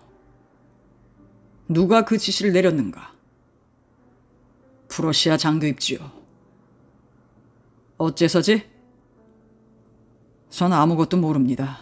가서 물어보세요. 제게 말을 매지 말라고 해서 매지 않는 것뿐이니까요. 장교가 직접 당신에게 그걸 말했는가? 아닙니다요. 여인숙 주인이 그의 지시라고 제게 전해주었지요. 그게 언젠가? 어제 저녁에 제가 자리에 들려고 할 때였지요. 세 남자는 몹시 불안하여 돌아왔다. 폴랑비 씨를 만나려고 했지만 주인은 천식 때문에 10시 이전에는 절대로 일어나지 않는다고 하녀가 대답했다. 그는 불이 났을 경우라면 몰라도 10시 이전에는 절대로 깨우지 못하게 했던 것이다. 장교를 만나려고 했지만 같은 여인숙에 묵고 있다곤 해도 그것은 절대로 불가능한 일이었다. 민간인의 일에 대해서는 폴랑비 씨만이 그에게 말을 할 수 있도록 허용되어 있었다. 그래서 사람들은 기다릴 수밖에 없었다. 여자들은 자기들 방으로 다시 올라가서는 자질구레한 일들로 시간을 보냈다. 꼬르뉴데는 커다란 불꽃이 타오르고 있는 부엌의 높다란 벽난로 아래에 자리 잡고 있었다. 그는 그곳으로 카페의 작은 탁자와 맥주병을 가져오게 하고 파이프를 꺼냈다. 민주주의자들 사이에서는 그에게 경의를 표하는 것만큼이나 그 파이프에도 경의를 표했는데 그것은 마치 파이프가 꼬르뉴데에게 봉사함으로써 조국에 봉사하기라도 하는 것과 같았다. 그것은 근사하게 손때가 묻은 훌륭한 해포석 파이프로서 주인의 치아처럼 빛이 바랬지만 향기가 좋았으며 모양이 구부러지고 윤택이 나는 것이 언제부터인가 그 주인의 일부가 되어 있었다. 그는 꼼짝도 않고 어떤 때는 벽난로의 불꽃에 또 어떤 때는 맥주컵 위의 거품에 눈을 고정시키고 있었다. 술을 마실 때마다 그는 만족스러운 표정으로 기름 바른 긴 머리털로 그의 길고 마른 손가락들을 가져갔고 그러는 동안 거품이 묻어있는 턱 수염을 혀로 빠는 것이었다. 르와조는 저린 다리를 푼다는 구실 아래 그 마을의 주류 소매 상인들에게 포도주를 팔러 갔다. 백작과 공장 주인은 정치적인 이야기를 하기 시작했다. 그들은 프랑스의 미래를 예측하고 있었다. 한 사람은 오를레앙 당의 존재를 믿고 있었고 다른 한 사람은 미지의 구세주, 모든 것이 절망에 처했을 때 나타나는 영웅을 믿고 있었다. 어쩌면 뒤 게클랭이나 잔다르크 같은 사람이 아닐까? 아니면 다른 또 하나의 나폴레옹 1세 같은 사람일까? 아, 황태자가 그렇게 어리지만 않다면. 꼬르뉴데는 그런 말을 들으면서 운명의 말을 알고 있는 사람같이 희미한 미소를 떠올렸다. 그의 파이프는 부엌을 담배 냄새로 가득하게 했다. 10시를 치자 폴랑비 씨가 나타났다. 사람들은 그에게 질문을 퍼부었다. 그러나 그는 2번, 3번 똑같은 말만 되풀이할 수밖에 없었다. 장교가 내게 이렇게 말하더군요. 폴랑비 씨, 내일 이 여행자들의 마차에 말을 매지 못하도록 하시오. 그들은 내 명령이 없이는 떠나지 못하오. 알았소? 라고요. 그뿐이에요. 그래서 그들은 장교를 면회하려고 했다. 백작이 그에게 자기 명함을 보냈는데 그 명함에다 까레 라마동 씨는 자기의 이름과 모든 직함을 추가했다. 프러시아 장교는 그가 점심을 마치고 난 1시경에 이 두 사람의 면담을 허락한다는 회답을 보냈다. 부인들이 다시 나타나서 불안스러운 표정으로 조금씩 식사를 하였다. 불드 쉬프는 병이 난 듯했고 왠지 안절부절 못하는 것 같았다. 커피를 마시고 났을 때 당번병이 그 신사들을 부르러 왔다. 르와조는 이 두 사람과 합류했다. 그들의 거동에 한층 위험을 나타내기 위해서 꼬리누대를 데리고 가려고 애썼으나 그는 독일인들과 어떠한 관계도 갖고 싶지 않다고 거만하게 말했다. 그리고는 맥주를 한 병 더 주문하고는 벽난로 곁에 자기 자리로 돌아갔다. 세 사람은 2층으로 올라가 여인숙에서 가장 좋은 방으로 안내되었다. 안락 의자에 길다랗게 누워서 벽난로 위에다 발을 올려놓고 긴 사기 파이프로 담배를 피우던 장교가 그들을 맞이했다. 그는 화려한 실내복으로 몸을 감싸고 있었는데 그것은 아마 저속한 취미를 가진 어떤 부자가 떠나가 버린 빈 집에서 훔친 것이 틀림없을 것이다. 그는 일어서지도 않았고 그들에게 인사를 하지도 않았으며 쳐다보지도 않았다. 그는 승리한 군인에게서 의뢰 볼 수 있는 예의 없는 행동의 뚜렷한 표본을 보이고 있는 것이었다. 한참 만에 그가 드디어 말했다. 무슨 일이요? 백작이 말했다. 우리는 출발하고 싶습니다. 안 돼요. 거절하는 이유를 말씀해 주시겠습니까? 내가 그러고 싶지 않기 때문이요. 총사령관께서 디에프에 도착할 수 있는 출발 허가증을 우리에게 발행해 주셨다는 것을 신중하게 유의해 주셨으면 합니다. 그리고 우리는 이런 가혹한 조치를 받을 만한 일을 전혀 하지 않았다고 생각합니다. 내가 그러고 싶지 않은 거요. 그뿐이요. 내려들 가시오. 세 사람은 허리를 굽혀 인사하고 물러나올 수밖에 없었다. 비참한 오후였다. 독일인 장교의 변덕을 도무지 이해할 수가 없었다. 갖가지 해괴한 생각들이 모두의 머리를 어지럽혔다. 사람들은 부엌방에 모여 끝없이 의견을 교환했다. 어쩌면 인질로 잡아두려는 것인지도 모른다는 생각이 들기도 했다.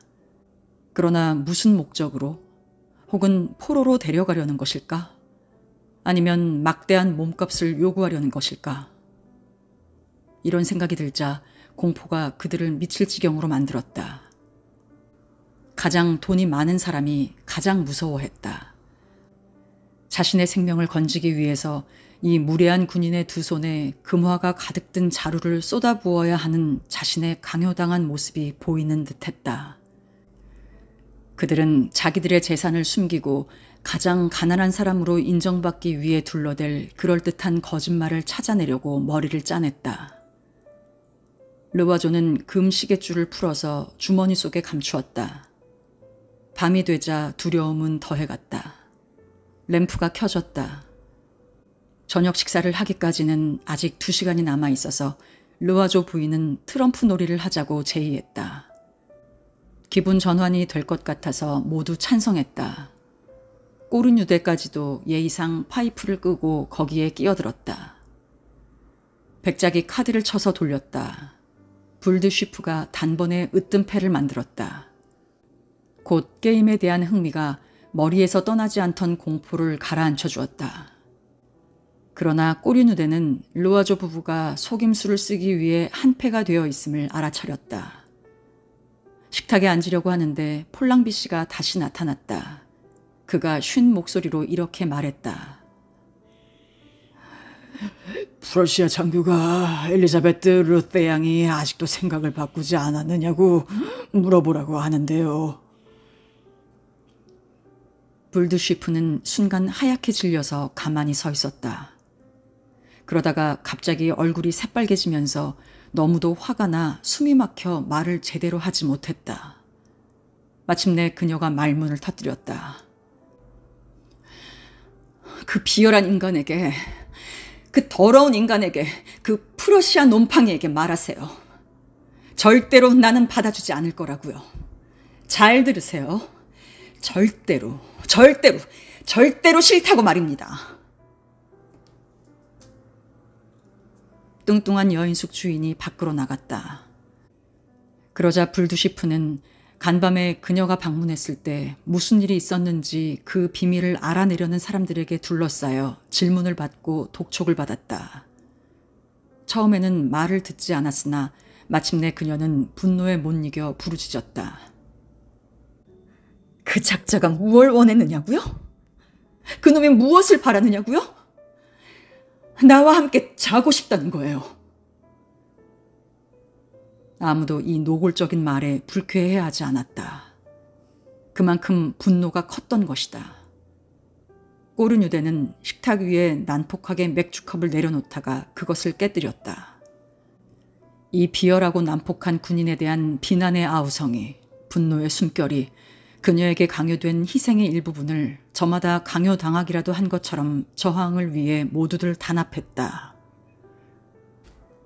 백작은 그자들이 옛날의 야만인들과 똑같은 방식으로 행동한다고 불쾌하게 내뱉었다. 특히 부인들은 불두시프에게 격렬하고도 다정한 동정을 표시했다.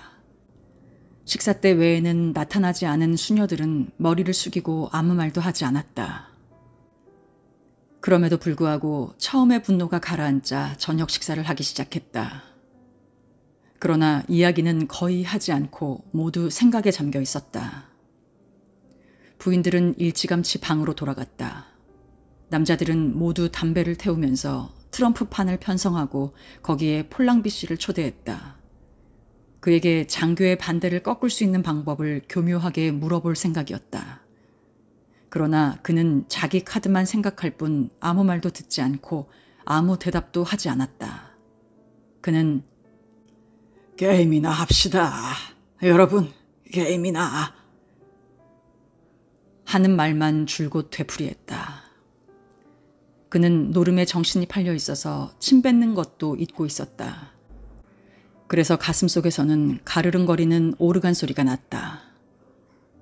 씩씩 하는 소리가 나는 그의 폐는 낮고 깊은 음표에서부터 울려고 애쓰는 어린 수탉의 날카롭고 목쉰 소리에까지 모든 음계를 다 내는 것이었다.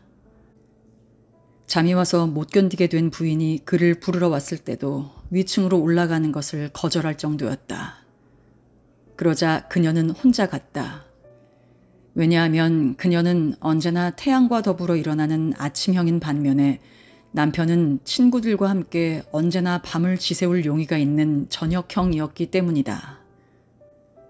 그는 아내에게 에그밀크나 불 앞에 놓아두라고 소리 지르고는 다시 게임을 시작했다.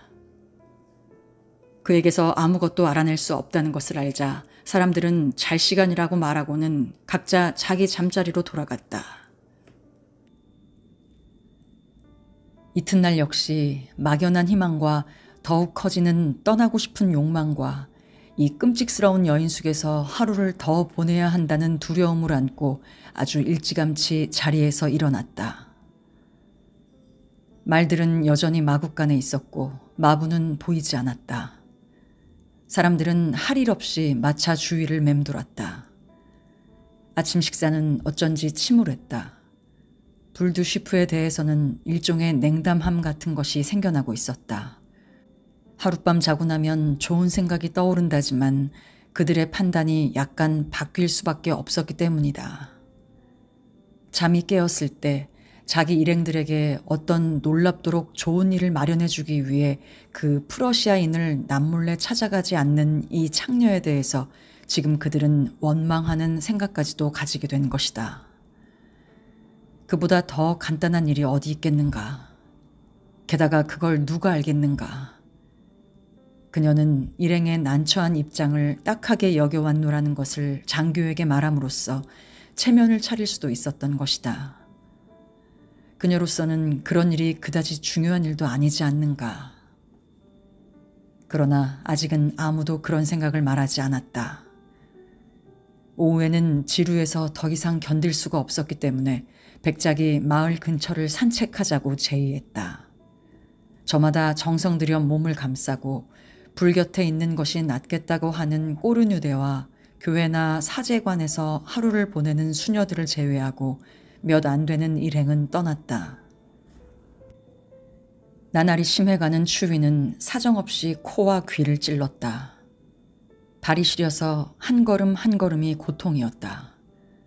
끝없이 하얀 눈에 덮인 들판이 나타나자 무시무시하고 음산하게 보여서 사람들은 모두 얼어붙은 마음과 죄어드는 가슴으로 곧 돌아서고 말았다. 내 여자는 앞에서 걸어갔고 새 남자는 뒤에서 따라갔다. 상황을 이해하고 있는 르와조가 갑자기 저 매춘부가 언제까지 우리를 이런 장소에 남아있게 할 셈인가 하고 물었다. 언제나 정중한 백작이 한 여자에게 그렇게 괴로운 희생을 강요할 순 없는 것이니 그녀 자신이 스스로 가지 않으면 안 된다고 말했다. 까레 라마동 씨는 만일 프랑스군이 문제가 되고 있는 것처럼 디에프를 거쳐 공격적인 복귀를 하고 있다면 충돌은 또뜨에서 벌어질 수밖에 없다는 것을 주지시켰다. 이 심사숙고한 말이 다른 두 사람을 걱정스럽게 만들었다. 걸어서 달아나는 것이 어떨까요? 하고 르와조가 말했다. 백작이 어깨를 으쓱했다. 이 눈 속에 여자들을 데리고 그런 생각을 할 수 있어. 그리고 우리는 곧 추격을 당해 10분도 못 되어 다시 잡힐 겁니다. 그리고 포로가 되어 무슨 험악한 꼴을 당할지도 모릅니다. 그건 사실이었다. 모두들 입을 다물었다. 부인들은 몸치장에 관한 이야기를 했으나 어쩐지 서먹서먹해야 하는 것 같았다. 갑자기 길 끄트머리에 장교가 나타났다. 지평선의 끝을 이루는 눈 위에 군복을 입은 키가 크고 잘룩한 허리의 옆모습이 나타났다. 그는 무릎을 벌리고 정성스럽게 칠을 한 장화를 더럽히지 않으려고 애쓰는 군인들의 그 특유한 동작으로 걸어오고 있었다. 그는 부인들의 곁을 지나면서 고개를 숙여 인사했다. 그러나 모자를 벗지 않았을 뿐더러 위험을 지니고 있는 남자들을 멸시하듯 쳐다보았다. 르와조는 모자를 벗는 신용을 해보였다. 불드쉬프는 귀까지 빨개졌다. 결혼한 새 여자는 그 군인이 그렇게도 무례하게 취급했던 이 창녀와 함께 있는 것을 그에게 보이게 된 데 심한 굴욕감을 느꼈다. 그래서 사람들은 그에 대해서, 그의 모습, 얼굴에 대해서 이야기했다. 많은 장교들을 알고 있고 전문적인 안목으로 그들을 판단하는 까레 라마동 부인은 그 장교가 그럴듯하다고 말했다. 그녀는 그가 프랑스인이 아니라는 것을 애석해 하기까지 했다. 그는 모든 여자들이 확실히 매우 좋아할 만한 강하고 멋진 경기병 장교일 수가 있기 때문이라는 것이었다. 일단 돌아오니 무엇을 해야 할지 몰랐다. 대수롭지 않은 일에도 귀에 거슬리는 말들이 오고 가기까지 했다. 저녁 식사는 말없이 짧게 끝났다. 저마다 잠자리에 들려고 올라갔고 시간을 죽이기 위해 잠이 들기를 바랐다. 이튿날은 모두들 지친 얼굴로 짜증스러운 마음으로 내려왔다. 여자들은 불드쉬프에게는 거의 말도 하지 않았다. 종소리가 들려왔다. 세례식을 위한 것이었다.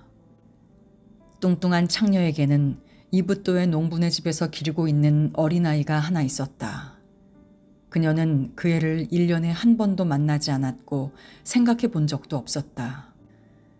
그런데 지금 영세를 받으려고 하는 아이에 대한 생각이 자기 아이에 대한 갑작스럽고도 격렬한 애정을 마음속에 불러일으켰다.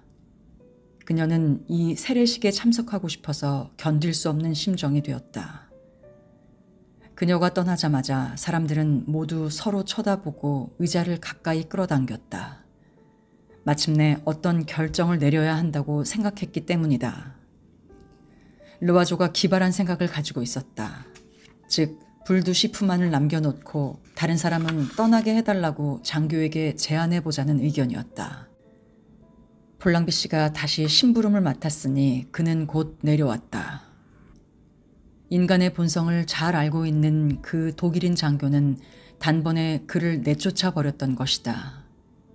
그는 자기 욕망이 만족되지 않는 한 사람들을 모두 붙잡아 두겠다는 작정인 것이다. 그러자 르와조 부인의 그 상스러운 기질이 터져버렸다. 그렇지만 우리는 여기서 늙어 죽을 순 없어요. 그 매춘부에게는 모든 남자들과 그 짓을 하는 게 직업이니까 이 사람은 좋고 저 사람은 싫다고 할 권리가 없다고 생각해요. 루앙에서는 만나는 사람은 모두 마부까지도 받아들였다는 거예요. 정말 놀랄 일이지 뭐예요? 네, 부인 군청의 마부 말이에요. 그 자를 잘 알지요. 우리 집에서 술을 샀거든요. 지금은 우리가 곤경을 벗어나느냐 하는 것이 문제인데 얌전을 빼고 있으니 그 풋내기가 말이에요. 나는 그 장교가 퍽 점잖다고 생각해요. 그 사람은 오래전부터 여자와 가까이 하지 않았을 거예요. 그는 아마 여기 있는 우리 세 사람이 더 마음에 들었을런지도 모르지요. 그러나 아니에요.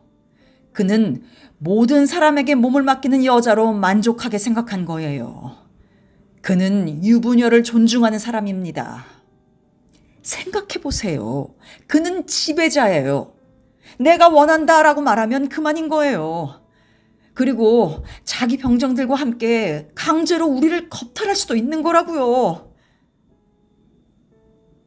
두 여자가 흠칫 몸을 떨었다. 까라라마동 부인의 아름다운 눈에서 번쩍 빛이 났다. 이미 자기가 장교에 의해 강제로 겁탈을 당한 것 같은 느낌이 들었는지 그녀의 얼굴이 약간 창백해졌다. 따로 의견을 교환하던 남자들이 다가왔다. 미친 듯이 성이 난 르와조는 그 하찮은 여자의 손발을 묶어 적에게 넘겨주자고 했다. 그러나 3대에 걸쳐서 대사직을 지낸 가문 출신인데다가 외교관의 기질을 타고난 백작은 수완 좋은 사람이었다. 그 여자로 하여금 결심하도록 해야지요. 하고 그가 말했다. 그래서 사람들은 음모를 꾸몄다. 여자들은 서로 다가서서 목소리를 낮추었다. 저마다 자기 의견을 말했다. 뿐만 아니라 음모는 매우 예의 바르게 진행되었다. 특히 부인들은 가장 외설스러운 것을 말하는 데 있어서도 세련된 어법과 매혹적이고도 미묘한 표현을 찾아냈다. 제3자가 들었다면 아무것도 이해할 수 없을 만큼 말에 신중함을 기하고 있었다. 그러나 사교계의 모든 부인들이 가리고 있는 정숙이라는 얇은 베일은 표면만을 덮고 있기 때문에 그녀들은 이런 외설스러운 뜻밖의 일에 활짝 웃음을 짓고 마음이 들떠서 사실은 즐거워하고 있었다. 다른 사람의 저녁밥을 준비하고 있는 식도락을 즐기는 요리사의 본능으로 그들은 사랑을 주물럭거리고 있었다. 즐거움은 점점 고조되어 갔다. 그만큼 마지막에 가서는 이야기가 재미있게 여겨졌다. 백작이 좀 대담한 농담을 했지만 너무도 이야기를 잘해서 여자들은 미소를 지었다. 르와조는 자기 차례가 되자 더욱 믿기지 않는 음탕한 말을 했으나 아무도 기분이 상하지 않았다. 그의 아내가 그 창녀에게는 그게 직업인데 어떻게 이 사람은 좋고 저 사람은 거절할 수 있단 말이에요? 하고 노골적으로 표현했던 그 생각이 모두의 머리를 지배하고 있었던 것이다. 아름다운 까레라마동 부인은 자기가 만약 불두쉬프라면 오히려 다른 남자들보다 그 장교를 선택하겠다는 생각까지 하는 것 같았다. 요새를 포위하듯이 모두들 오랫동안 포위태세를 준비했다.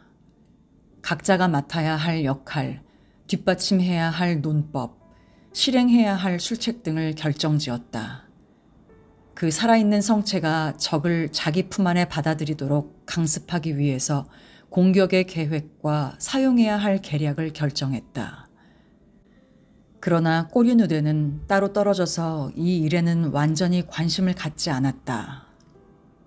그들은 모두 너무 골똘히 정신을 집중하고 있었기 때문에 불두쉬프가 들어오는 소리도 듣지 못했다.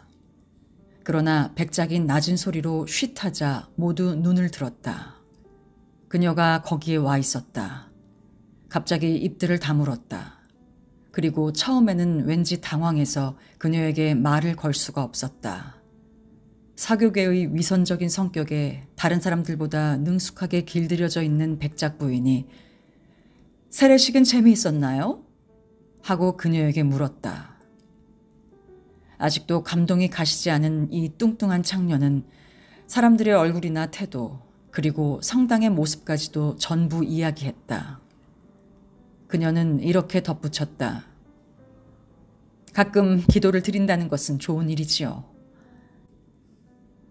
그러나 점심때까지 부인들은 그녀들의 충고에 대한 이 창녀의 신뢰와 순종을 증대시키기 위해서 상냥하게 대하는 것으로 만족했다. 식탁에 앉자마자 곧 음모를 위한 행동이 시작됐다. 처음에는 자기 희생에 관한 막연한 대화가 있었다. 옛날의 이야기들을 인용하였다. 주디트와 오르페르니, 다음에는 아무 이유 없이 리크레스와 섹스티스, 그리고 적장들을 모조리 자기 침실로 끌어들여 노예처럼 복종하도록 했던 클레오파트라를 인용했다. 그리고는 이 무식한 백만장자들의 상상에서 피어난 황당무계한 이야기가 전개되었다. 로마의 여자 시민들이 카푸에 가서 한니발과 그의 부관들, 그리고 외국인 용병의 집단들을 품속에서 잠들게 했다는 그런 이야기였다. 정복자들을 자신들의 육체로 전장을 삼아 적을 지배하는 수단으로 삼은 여인들, 흉악하거나 가증스러운 인간들을 영웅적인 애무로 굴복시키고 복수와 헌신에 자기네의 순결을 희생시킨 여자들을 모두 인용했다. 무서운 전염병을 보나파르트에게 옮기기 위해 일부러 그 병균을 접종하게 했으나 보나파르트는 이 운명적인 미래의 시간에 갑자기 무력해져서 기적으로 생명을 구했다는 그 명문 출신의 영국 여자에 대한 이야기까지 애매한 표현으로 말했다. 이런 모든 것이 예의 바르고 절제 있는 태도로 이야기되었으나 가끔 경쟁심을 자극하기 위해 고의적인 찬탄이 터져 나오기도 했다. 마침내 이 세상에서 여자가 해야 할 유일한 역할은 끝없는 자기 희생이고 거친 군인들의 일시적 욕정에 계속 자기의 육체를 내맡기는 수밖에 없는 생각이 들 정도가 되었다. 두 수녀는 깊은 생각에 잠겨 조금도 듣고 있는 것 같지 않았다. 불드쉬프는 끝내 아무 말이 없었다. 사람들은 오후 내내 그녀가 생각하도록 내버려 두었다. 그러나 지금까지 그랬던 것처럼 부인이라고 부르는 대신에 아가씨라고 호칭했다. 아무도 그 이유를 분명하게 알지는 못했으나 마치 그녀가 올라갔던 존경의 자리에서 한 단계 내려가도록 해서 그녀에게 수치스러운 자기 위치를 느끼게 해주고 싶었던 것 같았다. 수프가 나왔을 때 폴랑비 씨가 다시 나타나 전날에 했던 말을 되풀이했다. 프러시아 장교가 엘리자베스 루스 양에게 아직도 생각을 바꾸지 않았느냐고 물어보라고 하더군요. 불드시프는 쌀쌀하게 대답했다. 그래요. 바꾸지 않았어요. 그러나 저녁 식사 때에는 공동의 모의가 조금 약화되었다. 르와조는 어색한 말을 서너 마디 했다. 저마다 새로운 전례를 찾아내려고 했으나 헛수고였다. 그때 백작 부인이 미리 생각한 것은 아니었겠지만 종교에 대한 경의를 표하고 싶은 막연한 감정을 느끼고 나이 많은 수녀에게 성인들의 생애에서 위대한 업적에 관한 것을 물었다. 그런데 많은 성인들은 보통 사람들의 눈에는 죄악으로 여겨지는 행동들을 범했었다. 그러나 그것들이 신의 영광을 위해서나 이웃 사람의 이익을 위해서 실행되었을 때는 교회는 그 대죄들을 쉽게 용서했던 것이다. 그것은 아주 유력한 논법이었다. 백작 부인은 그것을 이용하였다.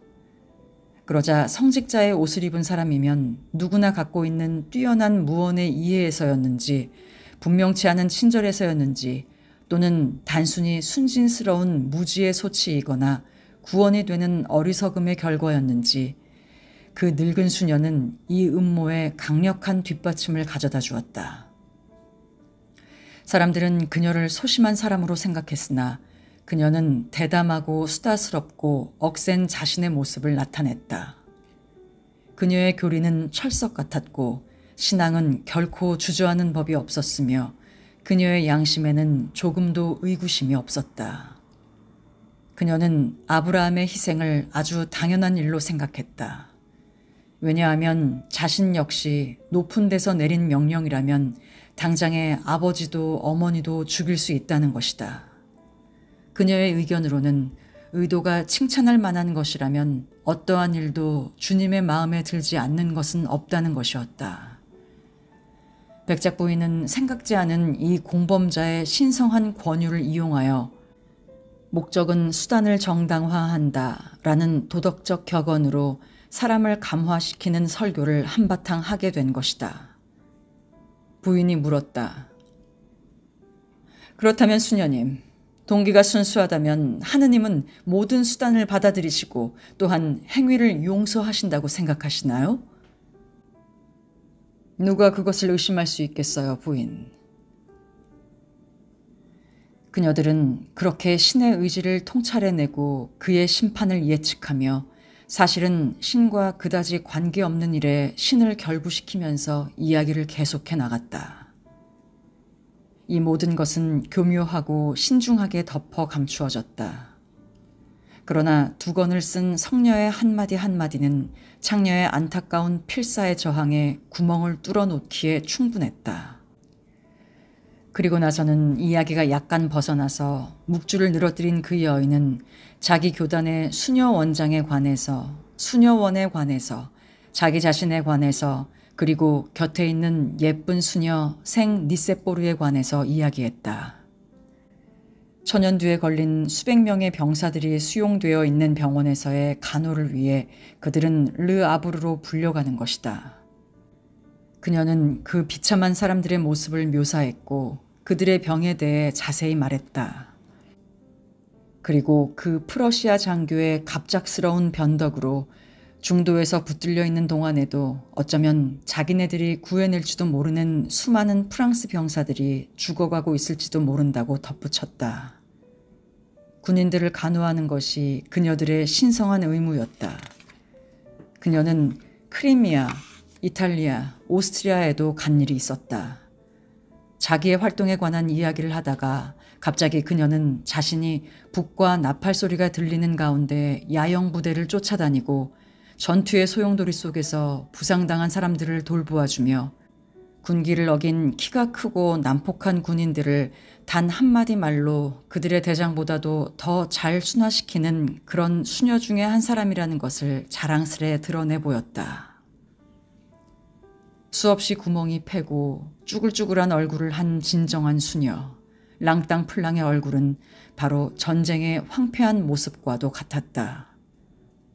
아무도 그녀 다음에 말하는 사람이 없었다. 그만큼 그 효과는 훌륭했다. 식사가 끝나자마자 사람들은 서둘러 침실로 올라갔고 이튿날 아침 늦게까지 내려오지 않았다. 점심 식사는 조용했다. 사람들은 그 전날 뿌린 씨앗에 싹이 트고 열매가 맺는 시간을 기다리고 있었다. 백작 부인이 오후에 산책을 가자고 제의했다. 그래서 백작은 미리 약정이 되어 있었기 때문에 불드쉬프의 팔을 잡고 다른 사람들의 뒤에서 그녀와 함께 있었다. 백작은 그녀에게 허물없고 아버지 같은, 그러나 성실한 신사들이 창녀들에게 사용하는 약간 깔보는 듯한 어조로 이야기했다. 그녀를 아가씨라고 부르면서 자기의 높은 사회적 지위와 이론의 여지가 없는 명망으로 그녀를 다루었다. 그는 곧 문제의 핵심을 파고들었다. 프러시아군이 실패하게 되면 뒤따르게 될 모든 폭력 행위에 당신과 마찬가지로 우리도 위험에 처하게 될 텐데, 그래, 당신은 당신 생활에서 그렇게도 흔히 했던 남자에게 사랑을 구하는 마음으로 승낙하기보다 오히려 우리를 여기에 잡아두게 하는 것이 좋단 말이오. 불드쉬프는 아무 대꾸도 하지 않았다. 백작은 그녀를 부드러운 감언이설로 구슬렀다. 그는 필요할 때는 모든 친절을 다하고 은근히 비위를 맞추어주며 상냥해지기도 하지만 백작 나으리로 남아있을 줄도 알았다. 그녀가 자기들에게 해줄 수 있는 봉사를 찬양하고 자기들이 고마워할 것에 대한 이야기도 했다. 그러다가 갑자기 친근하게 말했다. 그리고 이봐요. 그자는 자기 나라에서는 좀처럼 만나기 어려운 예쁜 여자를 경험했다고 자랑할지도 모르지 않소. 불두시프는 대답도 하지 않고 일행을 따라갔다. 돌아오자마자 그녀는 자기 방으로 올라가 다시는 나타나지 않았다. 사람들의 불안은 극도에 달했다. 그녀가 무엇을 하려고 하는 것인가? 만일 그녀가 거역한다면 얼마나 난처해질 것인가? 저녁 식사 시간을 알리는 종이 울렸다. 사람들은 헛되이 그녀를 기다렸다. 그러자 폴랑비 씨가 들어와서 루세 양은 몸이 불편하니 먼저 식사를 하라고 알렸다. 사람들은 모두 귀를 곤두세웠다. 백작이 여인숙 주인에게 다가가서 낮은 소리로 말했다. 됐소. 예. 예의상 백작은 일행에게 아무 말도 하지 않았으나 그저 가볍게 머리를 끄덕여 보였다. 곧 안도의 긴 한숨이 모두의 가슴에서 새어나오고 얼굴에는 환희의 빛이 나타났다. 르와조가 큰 소리로 말했다. 좋아. 이 집에 샴페인이 있으면 내가 한 통 내지. 주인이 손에 샴페인 병을 들고 돌아오는 것을 보고 르와조 부인은 안색이 다 변했다. 모두들 갑자기 수다스러워지고 떠들썩해졌다. 외설스러운 기쁨이 가슴에 가득 찼던 것이다. 백작은 까레라마동 부인이 매력적이라는 것을 알아본 것 같았고 공장 주인은 백작 부인에게 찬사를 보냈다. 대화는 활발하고 명랑했으며 유머와 재치로 가득했다. 갑자기 르와조가 근심스러운 얼굴이 되어 두 팔을 치켜 올리면서 조용히! 하고 고함을 질렀다. 모두들 깜짝 놀라 거의 기가 죽어 입을 다물었다. 그러자 르와조는 두 손으로 쉿 하는 신용을 하면서 귀를 곤두세우고 천장을 올려다보았다. 다시 귀를 기울이더니 평상시의 목소리로 돌아와 이렇게 말했다. 안심들 하세요. 만사가 잘 되어가고 있습니다. 모두 그의 말을 처음에는 이해하지 못하는 듯 했으나 곧 미소의 그림자가 스쳐 지나갔다. 15분쯤 지나자 르와조는 똑같은 익사를 다시 시작했다. 저녁 내 몇 번이나 그 짓을 되풀이했다. 그는 위층의 누군가에게 말을 거는 듯한 신용을 하면서 마치 행상인과도 같은 천박한 이중적인 의미의 충고를 했다. 이따금 한숨을 내쉬고 슬픈 표정을 지으면서 불쌍한 여자 같으니라고 하고 말하는가 하면 화가 난 표정으로 거지 같은 프러시아 놈아 꺼져라 하고 입속으로 중얼거리기도 했다. 이따금 더 이상 그 생각을 하지 않고 있을 때 그는 떨리는 목소리로 몇 번이고 이제 그만하라니까 하고 말했다. 그리고는 자기 자신에게 말하듯이 이렇게 덧붙였다. 그녀를 다시 볼 수 있으면 좋으련만 그 비열한 인간이 그녀를 죽이지 않아야 할 텐데. 이런 농담들은 역겨운 것이었음에도 불구하고 사람들은 모두 재미있어 하였고 아무도 모욕감을 느끼지 않았다. 왜냐하면 분개하는 것도 다른 것과 마찬가지로 환경에 좌우되는 것이며 또한 그들의 주위에서 서서히 조성된 분위기는 음란한 상상들로 가득 차 있었기 때문이다. 식후에는 여자들끼리도 재치 있고 조심성 있는 암시를 했다. 그들의 눈에서는 빛이 났다. 술도 꽤 많이 마셨다. 카드를 버리는 게임에서조차 무게 있는 당당한 태도를 잃지 않는 백작은 극지에서 겨울철이 끝나고 남쪽으로 항로가 열리는 것을 보는 난파선 승무원의 기쁨에 관한 훌륭한 비유를 생각해냈다. 르와조가 손에 샴페인 잔을 들고 일어났다. 우리의 해방을 위해 건배합시다. 모두들 일어서서 그에게 갈채를 보냈다. 두 수녀들까지도 부인들의 권유로 한 번도 맛본 적이 없는 이 거품이 이는 술에 입술을 적셨다. 그녀들은 이것이 레몬 사이다와 비슷하면서도 보다 고급스럽다고 말했다. 르와조가 이 상황을 요약해서 말했다. 피아노가 없어서 카드리유 한 곡을 칠 수가 없는 것이 유감이군. 꼬리 누대만이 한마디 말도 하지 않고 몸 하나 까딱하지 않았다. 그는 매우 심각한 생각에 잠겨있는 듯이 보이기조차 했다. 이따금 화가 난 손짓으로 자기의 긴 수염을 더 길게 늘이려는 듯이 잡아당기고 있었다. 마침내 자정이 가까워져서 사람들이 헤어지려고 할 때 비틀거리던 르와조가 갑자기 꼬리누대에 배를 치면서 알아듣기 힘든 혀꼬부라진 소리로 빠르게 말했다. 오늘 밤에는 재미가 없으신가 봅니다. 왜 아무 말도 없지요, 동지? 그러자 꼬리누대가 갑자기 고개를 쳐들더니 무섭게 번쩍이는 시선으로 그 자리에 있는 사람들을 훑어보았다. 모두에게 말하겠는데 당신네들은 비열한 짓을 저질렀단 말이오. 그는 일어나 문이 있는 데로 가서 다시 한번 되풀이했다. 비열한 짓을 말입니다. 그러면서 그는 문을 쾅 닫고 나가버렸다. 일순 방에는 잠시 찬물을 끼얹은 듯한 침묵이 감돌았다. 르와조는 잠시 말문이 막혀 멍청하게 있었지만 다시 침착성을 되찾아 갑자기 자지러지게 웃으면서 이 말을 되풀이했다. 그건 너무 시다네, 여보게. 그건 너무 셔. 라 퐁텐리의 우화에 나오는 말로써 여우가 따먹을 수 없는 포도를 보고 분한 마음에 덜 익어서 먹을 수 없다고 한 말을 인용한 것임. 사람들이 이해를 못하자 그는 마침내 복도의 비밀을 이야기하고 말았다. 그러자 엄청난 즐거움이 다시 계속되었다. 부인들은 미칠 듯이 재미있어 했다. 백작과 까레라마동 씨는 너무 웃어서 눈물까지 날 지경이 되었다. 그들은 도저히 믿을 수가 없었다. 뭐라고? 확실하오. 그 사람이 그랬다는 것이. 내가 보았다니까요.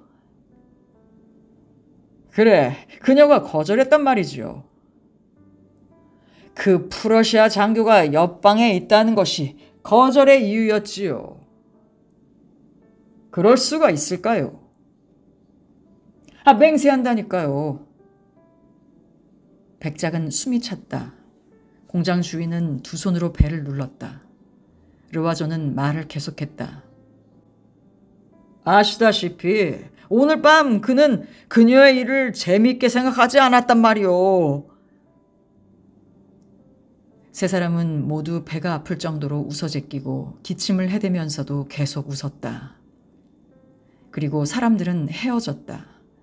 그러나 쐐기풀 같은 성질을 가진 르와조 부인은 잠자리에 누울 때 남편에게 그 새침대기인 자그만 까레라마동 부인이 저녁 내내 쓴웃음을 지었다고 일러주었다. 여자들이란 군복을 입은 사람에게 홀딱 반하면 프랑스인이건 프러시아인이건 상관없단 말이에요. 한심한 일이라고요. 그리고 밤새도록 복도의 어둠에서 거의 느낄 수 없는 숨소리 비슷하기도 한 가벼운 소리, 떨림, 맨발로 가볍게 닿는 소리, 어렴풋이 삐걱거리는 소리가 들려왔다. 가느다란 불빛이 오랫동안 문 밑으로 새어나온 것을 보면 모두 아주 늦게서야 잠이 들었음이 분명했다. 샴페인은 그런 효과를 가지고 있다. 그것은 수면을 방해하는 것이다. 이튿날은 겨울의 투명한 태양이 흰 눈 위에서 눈부시게 빛나고 마침내 말이 메어진 합승마차가 문 앞에서 기다리고 있는 것을 그들은 보았다. 그러는 동안 한때의 흰 비둘기가 두터운 깃털에 쌓여 가슴을 앞으로 내밀고 까만 점이 있는 장밋빛 눈을 반짝이며 6마리의 말 다리 사이로 돌아다니면서 김이 나는 말똥을 파헤쳐 먹이를 찾고 있었다. 마부는 양가죽으로 몸을 감싼 채 마부석 위에서 담배를 피우고 있었다. 환희에 찬 여행객들은 나머지의 여정을 위해 음식물을 챙기고 있었다. 준비를 모두 끝낸 사람들은 불두쉬프만을 기다리고 있었다. 드디어 그녀가 모습을 나타냈다. 그녀는 약간 당황해하고 부끄러워하는 것 같았다. 그녀는 머뭇거리면서 일행이 있는 쪽으로 나아갔다. 그러자 일행은 모두 약속이라도 한 듯이 마치 그녀를 알아보지 못한 것처럼 얼굴들을 돌렸다. 백작은 품위 있게 자기 아내의 팔을 잡고 이 불결한 여자의 접근에서 그녀를 보호했다. 뚱뚱한 창녀는 어이가 없는지 문득 걸음을 멈추었다.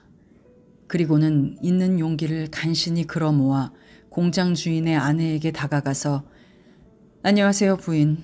하고 공손하게 말했다. 상대방은 자신의 높은 정절에 모욕을 받기라도 한 것처럼 다만 고갯짓으로 무례한 인사를 건성으로 했다. 사람들은 모두 분주한 것처럼 행동하며 그녀가 치마 속에 무서운 전염병의 균이라도 가져온 것처럼 그녀를 멀리하려고 했다. 그들은 서둘러 마차가 있는 쪽으로 달려갔으며 그녀만이 맨 나중에 그곳으로 가서 처음 올 때 앉았던 그 자리에 말없이 다시 앉았다. 모두들 그녀 쪽으로 고개를 돌리지 않았고 알아보지도 못하는 것 같은 표정이었다. 르와조 부인은 멀리서 몹시 얄밉다는 듯이 그녀를 바라보면서 자기 남편에게 작은 소리로 속삭였다. "저 여자 곁에 있지 않은 것이 다행이로군요." 육중한 마차가 움직이고 여행이 다시 시작되었다.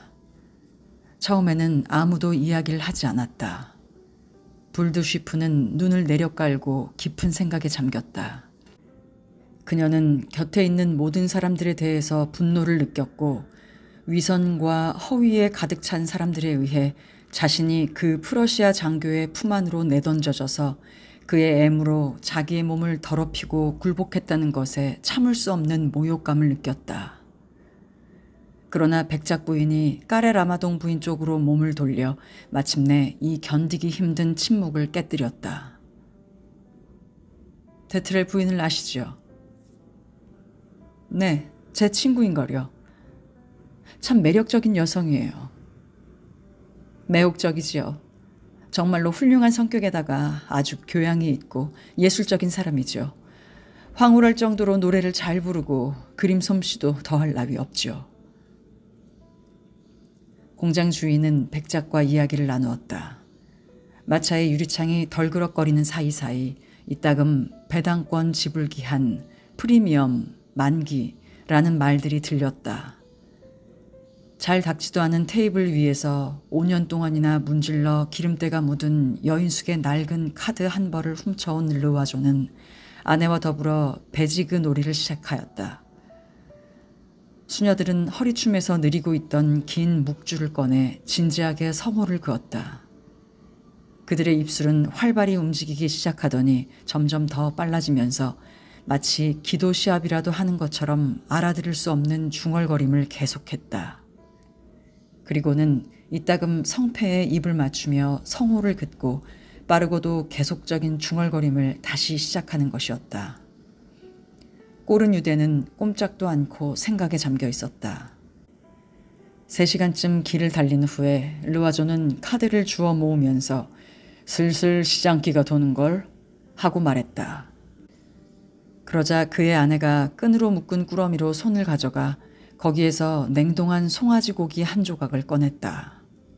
그녀는 그것을 솜씨 좋게 적당하게 잘라 둘이서 맛있게 먹기 시작했다.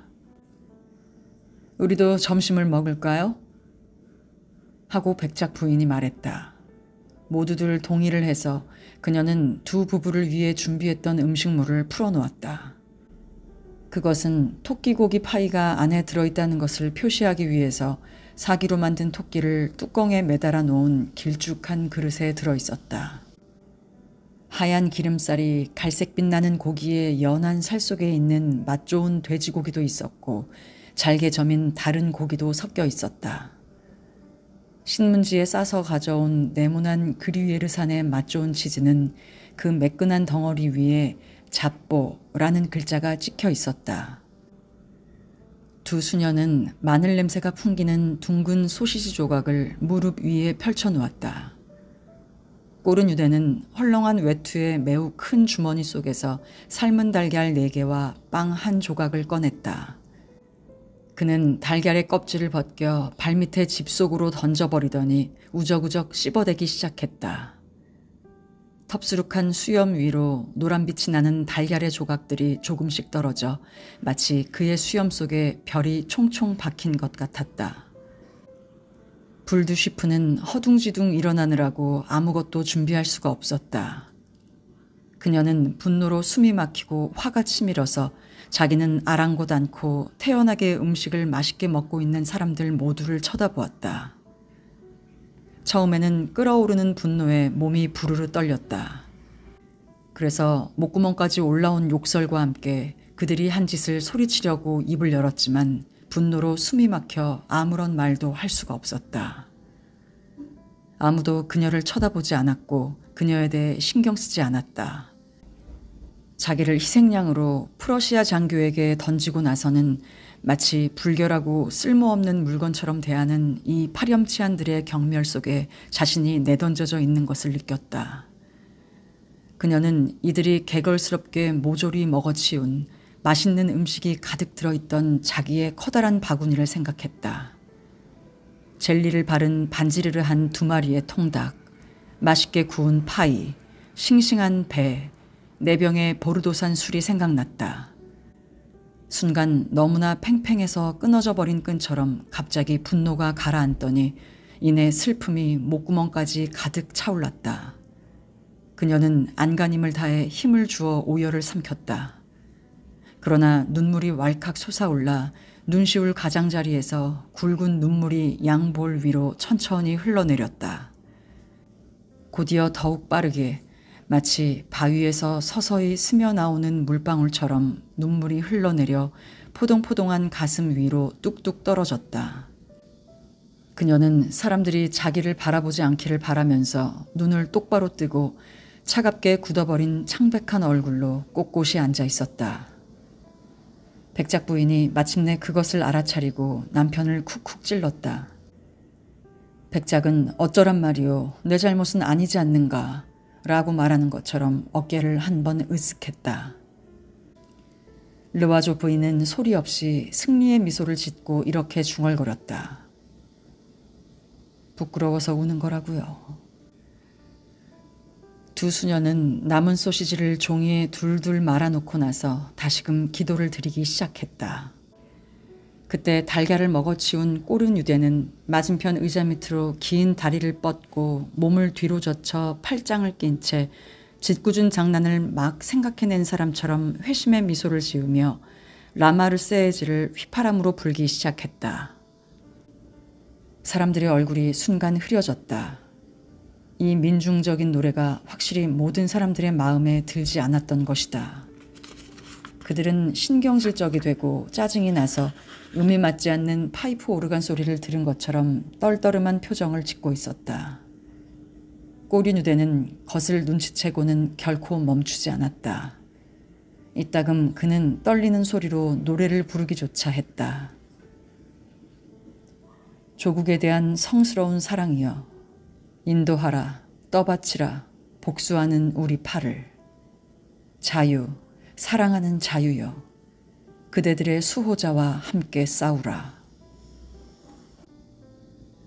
눈이 단단해졌기 때문에 마차는 더욱 빨리 달렸다. 디에프까지의 길고도 음산한 여행 동안 울퉁불퉁한 길을 달리면서도 날이 저물어 어두워진 마차의 정막 속에서도 그는 잔인한 고집으로 단조로운 복수의 휘파람을 언제까지나 불어댔다. 사람들은 진저리를 치고 약이 올랐지만 처음부터 끝까지 그 노래를 반복하여 들을 수밖에 없었으며 자신들도 모르게 마음속으로 노래를 따라 부르게 되어 노래의 가사 하나하나를 상기하게끔 되었다. 불드쉬프는 여전히 울고만 있었다. 그리고 이따금 억누를 수 없는 처절한 흐느낌이 노래의 음절과 음절 사이에서 캄캄한 어둠 속으로부터 새어나왔다.